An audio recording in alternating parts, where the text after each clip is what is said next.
السلام عليكم ورحمة الله وبركاته. حمدا لمن خلق الإنسان وعلمه البيان، والصلاة والسلام على رسول الله وعلى آله حزب الله وأصحابه جند الله، وبعد. وقد قال الله تعالى في القرآن العظيم والفرقان المجيد: أعوذ بالله من الشيطان الرجيم، بسم الله الرحمن الرحيم. إن الدين عند الله الإسلام. بسم الله الرحمن الرحيم. حاميم والكتاب المبين. إنا أنزلناه في ليلة مباركة إنا كنا منذرين فيها يفرق كل أمر حكيم أمرا من عندنا إنا كنا مرسلين. சங்கைக்குரிய உலமாக்களே, மரியாதைக்குரிய பெரியோர்களே, அன்பு சகோதரர்களே, எல்லாம் வல்ல அல்லாஹுவின் பேர் அருளும் நபிகள் நாயகம் ஸல்லல்லாஹு அலைஹி வஸல்லம் அவர்களது நல்லாசியும் நம் அத்தனை பேர் மீதும் நிலவுமாக. அல்லாஹும் அவனது ரசூலும் எந்தெந்த காரியங்களை எடுத்து நடக்க வேண்டும் என்று நமக்கு கட்டளையிட்டுள்ளார்களோ அவை அனைத்தையும் எடுத்து நடக்கவும், எவைகளை தவிர்ந்து நடக்க வேண்டும் என்று உத்தரவு பிறப்பித்துள்ளார்களோ அவை அனைத்தையும் தவிர்ந்து நடக்கவும் ஆரம்பமாக எனக்கும் உங்களுக்கும் நான் வசியத்து செய்து கொள்கிறேன். அல்லாஹ் தௌஃபீக் செய்வானாக. ஆமீன். சங்கையான பெருமக்களே, இன்று நிஸ்வு ஷாபான், பராத்தினுடைய இரவு, ஷாபான் மாதத்தினுடைய பாதி என்று இந்த இரவுக்கு பெயர். இந்த நாள், இந்த இரவு என்பது ஒரு அற்புதமானது, நமக்கு கிடைத்த ஒரு பாக்கியமானது. தமிழில் சொல்வதாக இருந்தால் கிடைத்த வரம். ஆனால் எல்லா காலங்களிலும் இது போன்ற பாக்கியங்களை இழக்கக்கூடிய ஒரு கூட்டம் எல்லா காலத்திலும் இருப்பது போன்று இப்போதும் இருக்கிறது. இப்படி ஒரு இரவுலாம் கிடையாது அப்படின்னு சொல்லக்கூடிய அவங்களுக்கு பதில் சொல்றதுக்கெல்லாம் நம்ம வரல. நம்மை நாம் சரியாக இந்த இரவை பயன்படுத்திக் கொள்ள வேண்டும். இதை பற்றி தெரிந்து இதற்கு பின் இருக்கக்கூடிய நேரத்தில் கொஞ்ச நேரமாவது அல்லாஹ்வை நெருங்க வேண்டும். அந்த நோக்கத்தில் இன்ஷா அல்லாஹ் இந்த உரை, இந்த இரவை குறித்து நம்முடைய எண்ணங்களை பரிசுத்தப்படுத்தக்கூடியதாக அமைய வேண்டும் என்று வல்ல அல்லாஹ்விடம் பிரார்த்தித்தவனாக எனது வார்த்தைகளை தொடக்கம் செய்கிறேன். அருமையானவர்களே, அல்லாஹ்வை விட அருளாளர்கள் யாரும் இல்லை. அல்லாஹ்வை விட கனிவானவன் யாரும் இல்லை. அல்லாஹ்வை விட மன்னிக்க கூடியவர்கள் யாரும் இல்லை. அல்லாஹ்வை விட அருள் புரியக்கூடியவர்கள் யாரும் இல்லை. அந்த அளவிற்கு ஒரு தாய் தன்னுடைய பிள்ளையின் மீது காட்டக்கூடிய பாசம், பரிவு, நேசம் இவைகளை விட அல்லாஹ் தன்னுடைய அடியார்கள் மீது காட்டக்கூடிய நேசமும் பாசமும் பரிவும் இருக்கிறதே, அது ரொம்ப விசாலமானது. அதை விரித்து சொல்வதாக இருந்தால் ஆச்சரியமாக இருக்கும். அல்லாஹ்வுடைய கருணை இருக்க ரொம்ப ஆச்சரியமான கருணை. ஒரு நபி, முந்தைய காலத்துல ஒரு நபி, அவங்க பள்ளி வாசலுக்கு தொலை வர்றாங்க. தொலை வரும்போது அவர்களுடைய ஒட்டகத்தை வெளியில விட்டுட்டு வர்றாங்க. ஒட்டகத்துல வர்றாங்க. தொழுதுட்டு வெளியே வந்து பார்த்தா ஒட்டகத்தை காண யாரோ திருடிட்டு போயிட்டாங்க. இப்போ ஒரு நபியினுடைய ஒட்டகத்தையே திருடிட்டு போயிட்டாங்க. பரக்கத்துன்னு எடுத்துட்டு போனான்னு தெரியல. ஆனா அல்லாஹ்விடத்துல கேட்கிறாங்க, யா அல்லாஹ், யாரோ ஒருத்தன் திருடிட்டு போயிட்டான், அவன் யாருங்கிறது எனக்கு காண்பித்திரு. கேட்கறது யாரு? ஒரு இறை தூதர் கேட்கிறாங்க, ஒரு நபி கேட்கிறாங்க. முந்தைய காலத்தில் வாழ்ந்த எத்தனை நபிமார்களில் ஒரு நபி. நீ எனக்கு அது யாருங்கிறது எனக்கு காட்டி தந்துரு அப்படின்னு கேட்ட போது அல்லாஹ் சொன்னா, நபிமார்களோட பேசுவான் இல்லையா, வஹீயின் மூலமாக பேசுவது. அவன் திருடிட்டான், தப்பு பண்ணிட்டான் தான். ஆனா ஒரு துவா ஒண்ணு கேட்டான் அவன். அந்த துவாவை நான் கபூல் செஞ்சிட்டேன். என்ன துவா கேட்டான், நீ என்ன கபூல் செஞ்ச அப்படின்னு இந்த நபி கேட்கிறாங்க. யா ரஹ்மானே, எனக்கு தேவை இருக்கு, நான் திருடிட்டேன். வாழ் தானே, உன்னுடைய நபி தானே, அதனால நான் திருடிட்டேன். ஆனா நான் தான் திருடனேங்கிறத நீ காட்டி கொடுத்துடாதே அப்படின்னு அவன் ஏற்கனவே துவா செஞ்சுட்டான். அதனால நான் அவனை காட்ட முடியாது, நானும் கபூல் செஞ்சுட்டேன். நான் இதை எதற்காக சொல்ல வருகிறேன் என்றால், அல்லாஹ்வினுடைய கருணை என்பது விசாலமானது. அப்படியானா இவங்க இழந்திருக்கிறாங்களே, இந்த இழப்புக்கு வேறு ஒன்றை பெரிய பரக்கத்தை அல்லாஹ் கொடுத்துருவான். அதை நீங்க ஞாபகம் வச்சுக்கணும். இந்த இழந்துட்டாங்களே, ஒரு ஒட்டகத்தை இழந்திருக்கிறாங்க, அப்போ ஒரு திருடு போயிடுச்சு, ஒரு இழப்பா இல்லையா? அந்த ஒட்டகம் ஒரு 50,000 வச்சுக்கோங்க, அல்லாஹ் 5 லட்சத்தை கொடுத்துருவான். இதெல்லாம் அல்லாஹ்வினுடைய கருணையில் உட்பட்டது. அல்லாஹ்வினுடைய கருணைகளில் மிக உன்னதமான உம்மத்து, அவனுக்கு நெருக்கமான உம்மத்து யார் என்றால் இந்த உம்மத்தே முஹம்மதியா ஸல்லல்லாஹு அலைஹி வஸல்லம் உம்மத்து தான். ஒரு ஹதீஸ் புகாரியில வருது பாருங்க. ஒரு எஜமானன் இருந்தான், ஒரு பெரிய முதலாளி இருக்கிறார். அவருக்கு வேலைக்கு ஒரு ஆள் தேவைப்படுது. அந்த ஆளு பார்க்கிறாரு, ஒரு ஆள் வேலைக்கு வர்றார். இந்தாப்பா, நீ வேலை செய்றியா, என்கிட்ட வேலை செய்வியா? சரி, வேலை செய்யறேன், நான் வேலை செய்ய தான் வந்திருக்கிறேன். 8 மணி நேரம் வேலை செய்யணும். 8 மணி நேரம் நீ வேலை செய்வேயா? நான் செய்யறேன். அதற்கான கூலி என்ன தெரியுமா? ஒரு நாள் கூலி. உதாரணத்துக்கு அது கீராத் அப்படின்னு ஹதீதுல வருது. அந்த அளவு வந்து கீராத் ஹதீதுல வருது. நாம விளங்கிக் கொள்வதற்காக ஒரு ஒரு உதாரணமாக ஒரு 1000 ரூபாய் அப்படின்னு வச்சுக்கோங்க. நீ 8 மணி நேரம் வேலை செய்வதற்கான கூலி 1000 ரூபாய் நான் தர்றேன், உனக்கு ஓகேயா? ஓகேன்ட்டான். அவனுக்கு அந்த 1000 ரூபாய் பெரிய விஷயமா இருக்கு. அடுத்த கொஞ்ச நாள் போனது, வியாபாரம் பிசினஸ் பெருசாச்சு, இன்னொரு வேலை ஆள் தேவைப்படுது. அந்த வேலையாளை அதுக்காக வேண்டி ஒரு ஆள் அமர்த்தினான். அப்படி அமர்த்தும் போது என்ன ஆச்சுன்னா, 6 மணி நேரம் நீ வேலை செய்யணும். அவனை விட இவனுக்கு கம்மி, 2வது வந்தவனுக்கு நேரம் கம்மியா இருக்கு. அவனுக்கு 8 மணி நேரம் கூலி 1000 ரூபாய், ஆனால் இவனுக்கு 6 மணி நேரம் கூலி 1000 ரூபாய். இதை பத்தி நீங்க என்ன நினைப்பீங்க? இது நியாயமா, நியாயமற்றதா? நீங்க எப்படி நினைச்சுக்கங்க. ஆனா என்னங்கிறத பாருங்க. இந்த செய்தி யாரு சொல்றா? கண்மணி ஸல்லல்லாஹு அலைஹி வஸல்லம் அவங்க சொல்றாங்க. புகாரியிலேயே இது இடம்பெறுகிறது. ஆனா அவங்க 2 பேரும் ஒண்ணா இருக்கிறாங்க. சரி, ஏதோ அவனுக்கு தேவை கூட இருக்கும் போல இருக்கு அப்படின்னு முடிவு செஞ்சு அப்படி போகுது. இன்னும் கொஞ்ச நாள் போன பிறகு இன்னொரு நபரை வேலைக்கு வைக்கிறாரு. யாரு? அந்த முதலாளி வேலைக்கு 3வது ஆள் வேலைக்கு வைக்கிறார். என்ன ஒப்பந்தம் தெரியுமா? 2 பேருக்கு இடையில ஒப்பந்தம் என்ன தெரியுமா? 2 மணி நேரம் தான் வேலை செய்யணும். நீ 2 மணி நேரம் வேலை செய்யணும், உனக்கு கூலி 2000 ரூபாய். இது அநியாயமா இல்லையா? நீங்க என்ன நினைக்கிறீங்க? 8 மணி நேரம் வேலை செய்யறான், இவ்வளவுக்கும் அவன் சீனியர், கூடுதல் காலம் வேலை செஞ்சிருக்கிறான். அவனுக்கு என்ன செஞ்சிருக்கணும்? அவனுடைய சேலரி இன்க்ரீஸ் ஆகியிருக்கணுமா இல்லையா? 1000 ரூபாய் தான். அதுக்கு பிறகு வந்தவன் 6 மணி நேரம் வேலை செய்யறான், அவனுக்கு ஒரு நாள் கூலி 1000 ரூபாய். இப்ப கடைசியாக வந்தவன் 2 மணி நேரம் தான் வேலை செய்யணுமா, அவனுக்கு 2000 ரூபாய் கூலியாம். அந்த 2 பேருக்கும் கோபம் வருமா வராதா? வர்றது நியாயமா இல்லையா? கோபம் வந்தது முதலாளிட்ட. 2 பேரும் இப்ப 2 பேரும் ஒன்னா சேர்ந்துக்கிட்டாங்க, ஒன்னா சேர்ந்து போனாங்க. முதலாளி, 6 மணி நேரம் 8 மணி நேரம் வேலை செய்யறது எங்களுக்கு நீங்க 1000 ரூபாய் தர்றீங்க, வெறும் 2 மணி நேரம் வேலை செய்யறவருக்கு 2000 ரூபாய் நீங்க கொடுக்குறீங்க, எங்களை விட 2 டபுள் சம்பளம். இது எந்த விதத்துல நியாயமாகும்? நாம் என்ன கேட்போமோ அதே தான் அவங்க கேட்டாங்க. நம்ம ஒரு ஆள்கிட்ட வேலைக்கு இருந்தா கேட்போமா இல்லையா? நாங்க பாக்குற வேலையை தானே அவர் பாக்குறாரு. ஆனா எங்களை விட கம்மியா வேலை பார்க்கிறாரு, கம்மியான டைம் வேலை பார்க்கிறாரு. ஆனா எங்களுக்கு எந்த இன்கிரிமெண்ட்டும் இல்லை.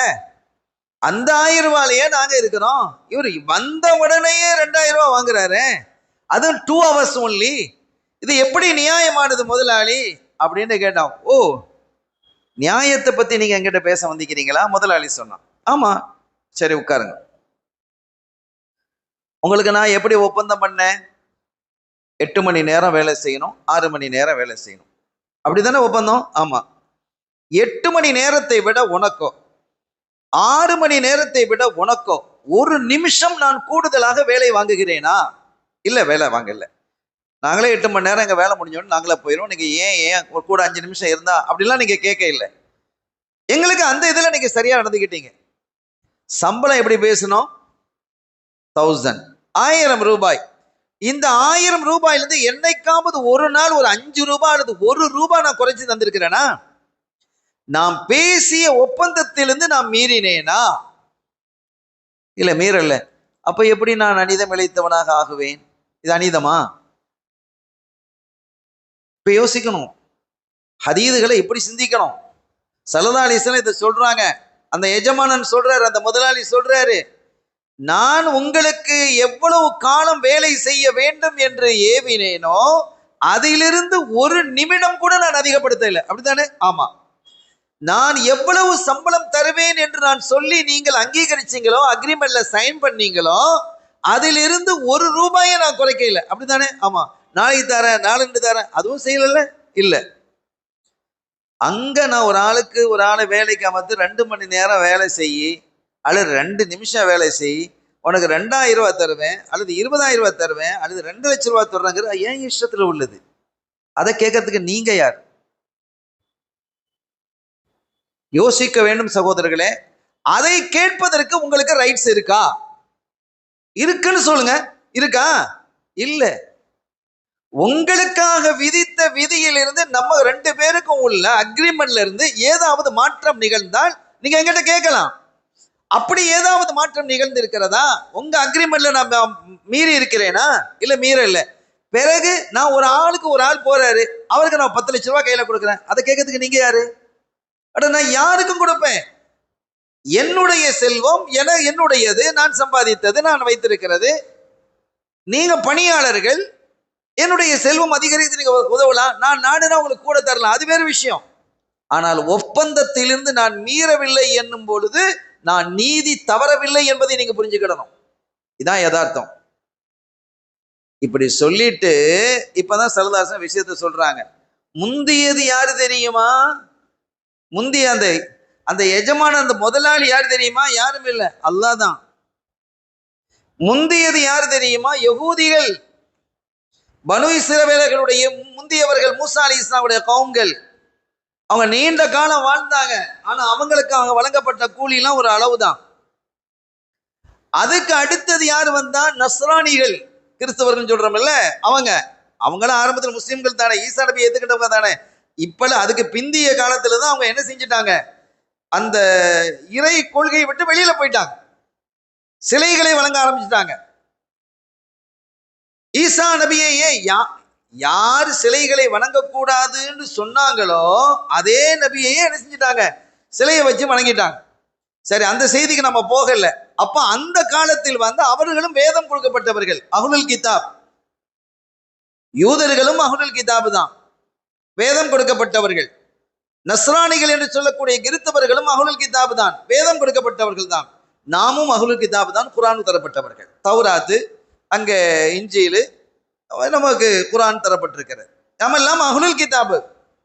அப்ப அந்த அவர்களுடைய வாழ்நாள் காலம் என்று எடுத்துக்கொண்டால், ஈசா நபி அலைஹிஸ்ஸலாம் காலத்துல அந்த முஸ்லிம்களுடைய வாழ்நாள் எடுத்துக்கிட்டா அவங்களை விட கம்மி தான். மூசா நபி காலத்துல வாழ்ந்த அந்த யூதர்களுடைய விட இவங்க கம்மி தான். அவர்களை விட நாம கம்மியா இருக்கிறோமா இல்லையா? ஒரு செய்தியை பாருங்க. ஒரு மனிதர் அறிவிக்கிறார், முந்தைய காலத்துல, சல்லல்லாஹு காலத்துக்கு 300 வருஷத்துக்கு முன்னால 400 வருஷத்துக்கு முன்னால உள்ளவர் சொல்றார், எங்க ஊர்ல ஜனாசாவை நான் பார்த்து 300 வருடங்களுக்கு மேல ஆயிட்டுங்கிற. 300 வருஷமா யாருமே மூத்தாயில அந்த ஊர்ல. அப்ப இவருக்கு வயசு என்ன ஆகும்? அப்படி வயதுகள் கொடுக்கப்பட்டு இருந்தது அந்த காலத்துல. நீண்ட காலம் வாழ்வதற்கான வாய்ப்புகள் அல்லாஹ் கொடுத்தான். மூசா அலைஹிஸ்ஸலாமுடைய காலத்துல பனு இஸ்ரவேல்ல ஒரு மனிதர் இருந்தார். தன் தாயை தோளிலே வைத்துக் கொண்டே இபாதத்தில் ஈடுபட்டார். தன் அம்மிய தோல்ல வைத்துக் கொண்டே இபாதத்தில் செஞ்சார். எவ்வளவு பெரிய பாக்கியம் அது! இப்ப நீங்க சில இடங்கள்ல பார்க்கலாம், ஹஜ்ஜுக்கு உம்ராவுக்கு போகும்போது தோல்ல தாயை சுமந்துக்கிட்டு சில மக்கள் போறதை பார்க்கலாம். எவ்வளவு பெரிய இபாதத் அது, எவ்வளவு பெரிய பாக்கியம் அது. அந்த மாதிரி நீண்ட காலம் அவர் இருந்திருக்கிறார். அல்லாஹ்வினுடைய பாதையிலே ஒருத்தர் என்ன செஞ்சுக்கிறார், நீண்ட காலம் 80 வருஷத்துக்கு மேலாக இபாதத்தில் ஈடுபட்டார்.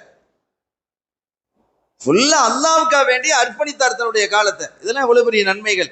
இதையெல்லாம் ரசூல் ஸல்லல்லாஹு அலைஹி வஸல்லம் சொல்லும் பொழுது, யாரை சொல்லலாம், அவங்கெல்லாம் நீண்ட காலம் வாழ்ந்திருக்கிறாங்க, நிறைய அமல் செஞ்சிருக்கிறாங்க, அந்த அமலையெல்லாம் நாங்கள் எட்டி பிடிக்க முடியாதே, எங்களுக்கு வயசும் கம்மியா தரப்பட்டிருக்குது, பாதி வயசு நாங்க தீன்லயே இல்லை, நீங்க வந்த பிறகுதான் தீனே வந்திருக்கு, இது வரைக்கும் நாங்க சிலைகளை வேற வணங்கிட்டு கிடந்தோம்.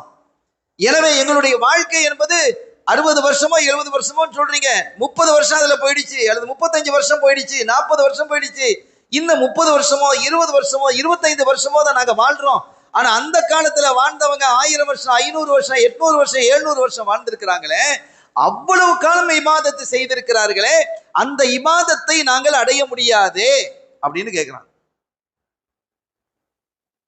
எவ்வளவு பெரிய வருத்தம், எவ்வளவு பெரிய அந்த சஹாபிகளினுடைய அந்த ஆசை, நன்மைகளை அடைந்து கொள்ள வேண்டும் என்பதில் இருந்த அவர்களுக்கான வேகம், உத்வேகம். இதை பார்த்தால்லாம் அவ்வளவுதான விஷயம். இன்னா அன்ஸல்நாஹு ஃபீ லைலத்துல் கத்ர், ஒரு இரவை இறக்கணும், லைலத்துல் கத்ர் இரவை இறக்கி என்ன செஞ்சான், 1000 மாதங்களை விட சிறந்ததுன்னா. 80 லட்சம் வருஷம் அவர் 80 வருஷமா போராடிட்டு இருந்தாரு. அந்த போராட்டத்தினுடைய நன்மையை ஒரே இரவில நீங்கள் பெறலாம் அப்படின்னா, அதை விட சிறந்த 1000 வருஷத்துக்கு நிகரானதுன்னு அல்லாஹ் சொல்லல. கைரும் மின் அல்ஃபி ஷஹர், 1000 வருடத்தை விட இந்த ஒரு இரவில நீங்க இபாதத்து செய்வது சிறந்ததுங்கிறான். எவ்வளவு பெரிய கருணை. ஒரு இரவலத்துக்கு அப்படி போட்டு தந்து அந்த செக்கை வீசிட்டானா, செக்கு கிழிச்சு கையில தந்தாச்சு. நம்ம எவ்வளவு யோசிக்கணும், எவ்வளவு பெரிய கருணையாளன். இத்தகைய அல்லாஹ் இந்த சமூகத்திற்கு அவ்வப்போது சில பாக்கியங்களை வழங்கி கொண்டே தான் இருக்கிறான், வழங்கி கொண்டே இருக்கிறான். அதிலே ஒரு இரவு தான் இந்த லைலத்துல் பராஆ என்று சொல்லக்கூடிய இந்த அற்புத இரவு. இந்த இரவுல பலவேறு ஹதீதுகள் வருது. நான் ஹதீதுகளை வாசித்து வாசித்து விளக்கம் சொல்ல ஆரம்பிச்சேன்னா அது டைம் ஆயிடும். இந்த கருத்துக்களை மாத்திரம் நான் சொல்லிட்டு வர்றேன். பல கிரந்தங்களிலே இருக்கக்கூடிய ஹதீத், இந்த இரவு அன்று என்சிலு ரப்புனா, அல்லாஹ் என்ன செய்யறான், கீழே இறங்கி வர்றான் முதல் வானத்திற்கு வந்து. முதல் வானத்துக்கு வந்தான்னா என்ன அர்த்தம், அவனுடைய அருள் நம்மை நெருங்கி வருதுன்னு கேட்குது. என்ன கேட்கிறானா, உங்களுக்கு என்ன வேணும் அப்படின்னு கேட்கிறான். யாரு கேட்கிறான், அல்லாஹ் கேட்கிறான். உங்களுக்கு என்ன வேணும், அலா முஸ்தக்பிரின், உங்களை யாராவது பாவ மன்னிப்பு கேட்கிறீங்களா, பாவ மன்னிப்பு தேடுகிறீர்களா, ஃபக்ஃபிரலா, அவருக்கு நான் பாவத்தை மன்னிக்கிறேன். அலா முபத்தலின், உங்களை யாராவது சோதனைக்குள்ளாக்கப்பட்டவர்கள் இருக்கிறீர்களா, பொருளாதார சோதனை, உடல் சோதனை, குடும்ப சோதனை, ஏதாவது ஒரு சோதனைக்குள்ள வம்புக்குள்ள நீங்க சிக்கி இருக்கிறீங்களா, சங்கடத்தில் இருக்கிறீங்களா, கடல்ல இருக்கிறீங்களா, துன்பத்தில் இருக்கிறீங்களா, அல்லது சிகரு சூனியம் வஞ்சனையால் நீங்கள் பாதிக்கப்பட்டவர்களாக இருக்கிறீர்களா, ஏதாவது ஒரு பாதிப்பு, எந்த பாதிப்புன்னு அல்லாஹ் சொல்லல, எந்த பாதிப்பாக இருந்தாலும் அவருக்கு நான் என்ன செய்யறேன், சுகத்தை கொடுக்கிறேன். அந்த பிரச்சனையிலிருந்து அவரை நான் வெளியே கொண்டு வருகிறேன். இன்னைக்கு நீ கேளுங்க, ஒரு ஆச்சரியம் இல்லையா, நான் தர்றேன்பா அப்படிங்கிறான். இந்த மனுஷன் இருக்கிறானே, இவனுக்குள்ள தன்மை என்ன தெரியுமா, மனித தன்மை என்ன தெரியுமா, கண்ணால காணணும், கண்ணால காணணும். அந்த கண்ணால் கண்டால் மாத்திரம்தான் இப்ப இதை நம்புவோம், அது வேற விஷயம்.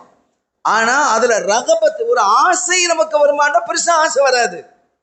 எப்ப ஆசை வரும், இப்ப உதாரணமா வைங்க, இந்த பள்ளிவாசல்ல ஜமாத்தா தொழுது முடிச்ச ஜமாத்துல யார் அவ்வளவு ஜமாத்துல வந்து சேர்றாங்களோ, சேர்றாங்க போறாங்க, ஒரு 50 பேர் வருவாங்கன்னு வைங்க. உதாரணத்துக்கு சுபு ஃபஜ்ருக்கு ரொம்ப குறைஞ்சிரும். எல்லா மஸ்ஜிதுகளிலும் ஃபஜ்ரு கம்மியா தானே இருக்கும், இந்த மஸ்ஜிதுன்னு இல்லை, உலகம் முழுவதும் ஃபஜ்ருக்கு கூட்டம் கம்மியா தான் இருக்கும். ஒரு விஷயம் தெரியுமா, ஒரு பிரான்ஸினுடைய அறிஞர் நான் நினைக்கிறேன், ஒரு நான் முஸ்லீம், ஒரு கிறிஸ்டியன், முஸ்லீம்கள் எப்போது ஃபஜ்ரு தொழுகையில் பள்ளியை நிறைக்கிறார்களோ அப்போது இந்த உலகத்தை அவர்கள் ஆட்சி செய்வார்கள். அவன் ஆய்வு பண்ணி சொல்றான், ஆனா அவங்க வரமாட்டாங்க. அதையும் சொல்றான், அவன் என்ன சொன்னாலும் வரமாட்டாங்க. ஏன் வரமாட்டாங்க, அந்த நம்பிக்கை இருக்கா? நம்பிக்கையெல்லாம் இருக்கும், அதுல ஒன்றும் குறைச்சல் இல்லை. ஆனா அந்த இபாதத்துல ஈடுபட மாட்டாங்க. இப்ப நம்ம வச்சுங்க, இந்த ஃபஜ்ர் தொழுகைக்கு இங்க ஒரு 50 பேர் வர்றாங்கன்னு வச்சுக்கோங்க. ஃபஜ்ர் தொழுகையில் அவ்வல் ஜமாத்திற்கு யார் வருகிறார்களோ அவர்கள் வரும் பொழுது தக்பீர் கட்டும் போது, தக்பீர் கட்டுறதுக்கு முன்னால இகாமத்து சொல்வதற்கு எல்லாம் ரெடி ஆன உடனே ஆளுக்கு என்ன செய்யணும்? 5000 ரூபாய் 5000 ரூபாய் அந்த பள்ளியில கையில தருவாங்க. இந்த பள்ளி எப்படி இருக்கும்? இடம் இருக்காது, தெருவுல எல்லாம் நீங்க என்ன செய்யணும்? நீ பேரிகார்டெல்லாம் வைக்க வேண்டியது வந்துடும். இது இயல்பு. ஏன்? கண்ணுக்கு நேராக பலன் தெரிகிறது. ஆனால் ரப்பு அப்படி அல்ல. உனக்கு கண்ணுக்கு முன்னாலே சில சமயங்கள் தருவது உண்டு. ஆகிரத்திலே தரக்கூடிய பலன் இருக்கிறது, அது அளவிட முடியாதது. ஸல்லல்லாஹு அதை பத்தி நிறைய பேசுறாங்க. இந்த மனிதனுடைய தன்மை அப்படி. ஸ்பாட்ல கண்ணில் தெரியுது பாரு, இதுல 1000 ரூபாய் நமக்கு லாபம் கண்ணில் தெரியுதுப்பா, 10,000 ரூபாய் தெரியுதுப்பா, 10 லட்சம் ரூபாய் தெரியுதுப்பா, விற்க வர்றான். அப்போ இந்த ஸ்பாட்ல கிடைக்கக்கூடிய அந்த ப்ராஃபிட்டை நோக்கித்தான் மனித உள்ளங்கள் பாயும். அது நஃப்ஸுக்கும் ஷைத்தானுக்கும் அடிமையா இருக்கு, வேற என்ன செய்யும்? எனவே அந்த அடிப்படையில இப்ப ரப்பே வந்து கேட்கிறான். இப்ப வேற ஒண்ணும் இல்லைங்க. நான் அடிக்கடி எல்லா இந்த பராத்தினுடைய இரவுகள்ல நான் எல்லா பயான்களையும் சொல்லக்கூடிய ஒன்று, அது இங்கேயும் நான் சொல்றேன். உங்க வீட்டுல வந்து கதை ஒருத்தர் தட்டுறார். யாருப்பா அந்த நேரத்தில் தட்டுறா அப்படின்ட்டு பார்த்தா, இந்த நேரத்தில் போட்டு ராத்திரி 12 மணிக்கு கதவை தட்டுறது, நேரங்காலம் தெரியாம அப்படின்னு கதவை திறந்தா மினிஸ்டர் நிற்கிறார். சார் வாங்க சார், வாங்க சார், உட்காருங்க. தூங்குறவனை எல்லாம், வீட்டில் இருக்க மனைவி மக்கள் எல்லாம் எழுந்துடுறான். மினிஸ்டர் வந்திருக்கிறாரா, எழுந்திருப்பான் அப்படின்னு எல்லாத்தையும் எழுப்பி டீயை போட்டு அதை போட்டு இதை போட்டு. நடக்குமா இல்லையா? சார் என்ன சார் வேணும் உங்களுக்கு? உங்க பதில நான் என்ன செய்யணும், என்ன செஞ்சு தரணும், உங்களுக்கு என்ன வேணும் அப்படின்னு ஒரு மினிஸ்டர் கேட்கிறார். மினிஸ்டரை விட்டுருவோம், சீஃப் மினிஸ்டரே வந்து நிற்கிறாருன்னு வைங்க, எப்படி இருக்கும்? அதுக்கு மேலே போக தேவையில்லை. ஏன்னா அதுக்கு மேலே சீஃப் மினிஸ்டருக்கு மேலே இருக்குன்னா இனி ஒன்றிய அரசுக்கு போகணும். அது ஒண்ணுமில்லாத அரசு. அதனால அந்த உதாரணத்தையே காட்டக்கூடாது. உதாரணத்தை காட்டுவது கூட நமக்கு சரியில்லை. நல்ல உதாரணம் காட்டக்கூடாது. தீய உதாரணத்துக்கு கொண்டு வரலாம். தீய உதாரணத்துக்கு வேண்டாம், என்ன செய்யலாம்? மேல மத்திய பத்தி பேசலாம், அரசை பத்தி. இந்த நல்ல உதாரணத்துக்கு பேச முடியுமா? இப்ப அவங்க வந்து கேட்கிறாங்க, மினிஸ்டர் வந்து ஒரு முதலமைச்சர் வந்து கேட்கிறார், அது கேரள முதலமைச்சர் கேட்கிறார், ஏதோ ஒரு முதலமைச்சர் வந்து கேட்கிறான்னு வைங்களேன், அல்லது வெஸ்ட் பெங்கால்ல கேட்கிறார். வந்தா நம்ம என்ன செய்வோம்? எவ்வளவு பெரிய இது, எவ்வளவு பெரிய சந்தோஷம். சார் எங்களுக்கு இந்த இபி பிரச்சனை இருக்குது, அந்த பைப் லைன் பிரச்சனை இருக்குது, இந்த ரோட்ல அந்த பிரச்சனை, அந்த எல்லாம் சொல்லலாம் இல்ல? சொல்லுவோமா? விடுவோமா? எப்படி இருப்போம்? இப்ப எல்லாருடைய ஆட்சியும் நிரந்தரமானதா? நிரந்தர முதல்வர்கள் என்று சொன்னவங்க எல்லாம் எங்க நிரந்தரமா போயிட்டாங்க? பூமி கடையில இருக்கிறாங்க. பேரு நிரந்தர முதல்வர். இது அதாவது மனிதர்கள்ட்ட யாரு ரொம்ப பிடிக்குதோ அல்ல அவங்ககிட்ட இருந்து எதாவது எதிர்பார்க்கிறதோ அளவுக்கு அதிகமாக தகுதி இல்லாத வார்த்தைகளை கொண்டு புகழ்வது, இது அல்லாஹ் வெறுக்கிறான். யாருக்குப்பா நிரந்தரம்? யாருக்காவது நிரந்தரம் இருக்கா அல்லாஹ்வை தவிர? இப்படி நிரந்தரம் பேசுறது. இப்போ எந்த ஆட்சியும் நிரந்தரம் இல்லை, யாரும் நிரந்தரம் இல்லை. ஆனால் நிரந்தரமான ஆட்சியை உடைய ரப்பு தஆலா அவன் நம்ம வீட்டு கதவை தட்டி கேட்கிறான், அலா முஸ்தக்ஃபிரின், உங்களை பிழை பெருக்க தேடியவர்கள் இருக்கிறீர்களா? பாவ மன்னிப்பு கேட்கிறீங்களா? இஸ்திக்பார் செய்றீங்களா? நான் பாவத்தை மன்னிக்கிறேன். உங்களை சோதனைக்குள்ளானவர்கள் இருக்கிறீங்களா? உங்களுடைய சோதனைகளை நான் தீர்த்து வைக்கிறேன், போக்கி வைக்கிறேன். அடுத்து கேட்கிறான், அலா அலா. அந்த ஹதீஸ் ஸல்லல்லாஹு சொல்றாங்க, நீளமா வருது அந்த ஹதீஸ். அலா கதா, இன்ன இது இருக்கா, இன்ன வேணுமா, அன்ன வேணுமா, அது வேணுமா, இது வேணுமா அப்படின்னு கேட்கிறான் அல்லாஹ். அலா கதான்னு வருது ஹதீஸ்ல. இது வேணுமா, அது வேணுமா, என்ன வேணும் உனக்கு அப்படின்னு கேட்கிறான் அல்லாஹ். நம்ம கொரட்டை விட்டு தூங்கிட்டு இருக்கிறோம். எப்படி இருக்குது வேடிக்கை? ரப்பே வந்து கேட்கிறான். மாறாத ஆட்சி உடையவன், நிரந்தர ஆட்சி உடையவன், ஆட்சியாளர்களை எல்லாம் பிரட்டக்கூடியவன், ஆட்சிகளை உடைக்கக்கூடியவன், புதிய ஆட்சிகளை கொண்டு வந்து வைக்கக்கூடியவன். நீ சரியில்லையா, அவனை தூக்கி வீசிட்டு வேற ஆளை கொண்டு வந்து வை என்பவன். அவனுக்கு மாத்திரமே அந்த ஆற்றல் இருக்கிறது. அத்தகைய மாலிக்குல் முலூக், அரசர்களுக்கெல்லாம் பேரரசராக ரப்பு தஆலா வீட்டை வந்து கேட்கிறான். இந்த நாளையில உனக்கு என்ன வேணும் அப்படின்னு கேட்டா நம்ம கொரட்டை விட்டுட்டு இருப்போமா? எண்ணி பார்க்க வேண்டும். இது அல்லாஹ்வுடைய கருணை இல்லையா? அல்லாஹ்வுடைய கருணை இல்லையா? ஸல்லல்லாஹு அலைஹி வஸல்லம் அவர்கள் ஒரு தடவை இந்த இரவுல இன்னொரு சொல்லும் இருக்குது. இந்த நாளையில் தான் கிபிலா திருப்பப்பட்டது. 18 மாசமா ஸல்லல்லாஹு அலைஹி வஸல்லம் பைத்துல் முகத்தஸை நோக்கி தான் தொழுதுகிட்டு இருந்தாங்க. மதீனா ஷரீஃப் வந்ததுக்கு பிறகு ஏறக்குறைய 17-18 மாதங்கள் பைத்துல் முகத்தஸ் தான் கிபிலாவாக இருந்தது. அதுக்கு வேற யாருக்கு அது கிபிலா? யூதர்களுக்கு அதான் கிபிலா. யூதர்கள் எதை நோக்கி தொழுகிறாங்க? பைத்துல் முகத்தஸ் நோக்கி தான். அவங்களுக்கு கிபிலா என்னது தான்? பைத்துல் முகத்தஸ் தான். அப்ப அதே மாதிரி நமக்கும் ஆரம்பத்துல கிபிலாவாக எதுதான் இருந்தது? பைத்துல் முகத்தஸ் தான் கிபிலாவாக இருந்தது. அல்லாஹ் அதை வீட்டி தருவானாக. அப்ப நம்முடைய கிபிலாவாகவும் அது இருந்தது. ஸல்லல்லாஹு அலைஹி வஸல்லம் அவர்களுக்கு கல்புல ஒரு விருப்பம் வந்தது. காபத்துல்லா கிபிலாவாக இருந்தா நல்லா இருக்குமே. கதுனரா தகல்லுப ஃபி, நாயகமே உங்களுடைய முகத்தை நீங்க கதுனரா தகல்லுபா, நீங்க வானத்தை அடிக்கடி நோக்குவதை நாங்கள் பார்க்கிறோம்.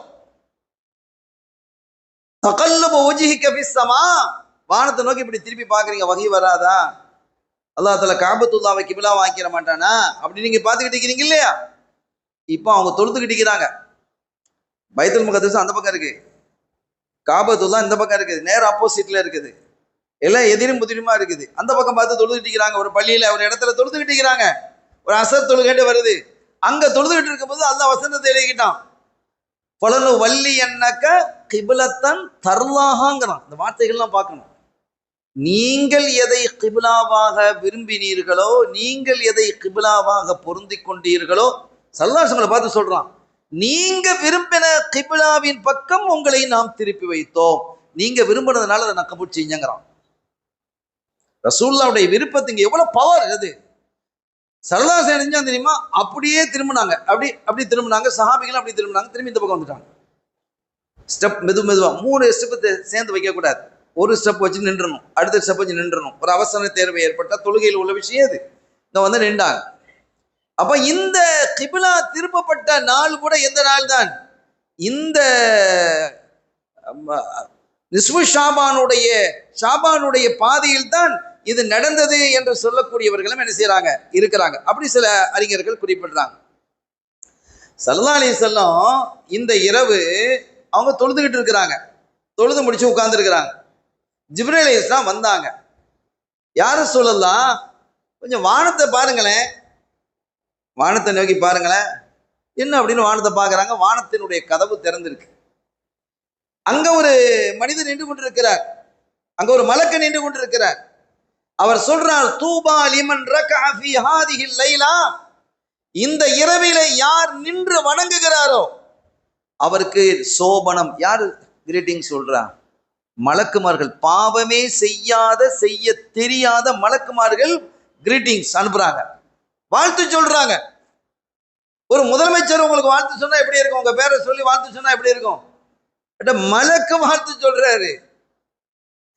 இந்த இரவில யார் நின்று வழங்குகிறாரோ அவருக்கு எங்களுடைய வாழ்த்துக்கள். இன்னும் கொஞ்சம் மேல பாருங்க, நாங்க சிறந்தாசன் அப்படி மேல பார்த்தா 2வது வானம் திறந்திருக்கு. அங்க ஒரு மலக்கு இருந்துகிட்டு, தூபா லிமன் சஜத ஃபீ ஹாதிஹில் லைலா, இந்த இரவு யார் சுஜூதிலேயே கிடக்கிறாரோ. நம்ம நேரம் சுஜூதுல இருக்கிறது.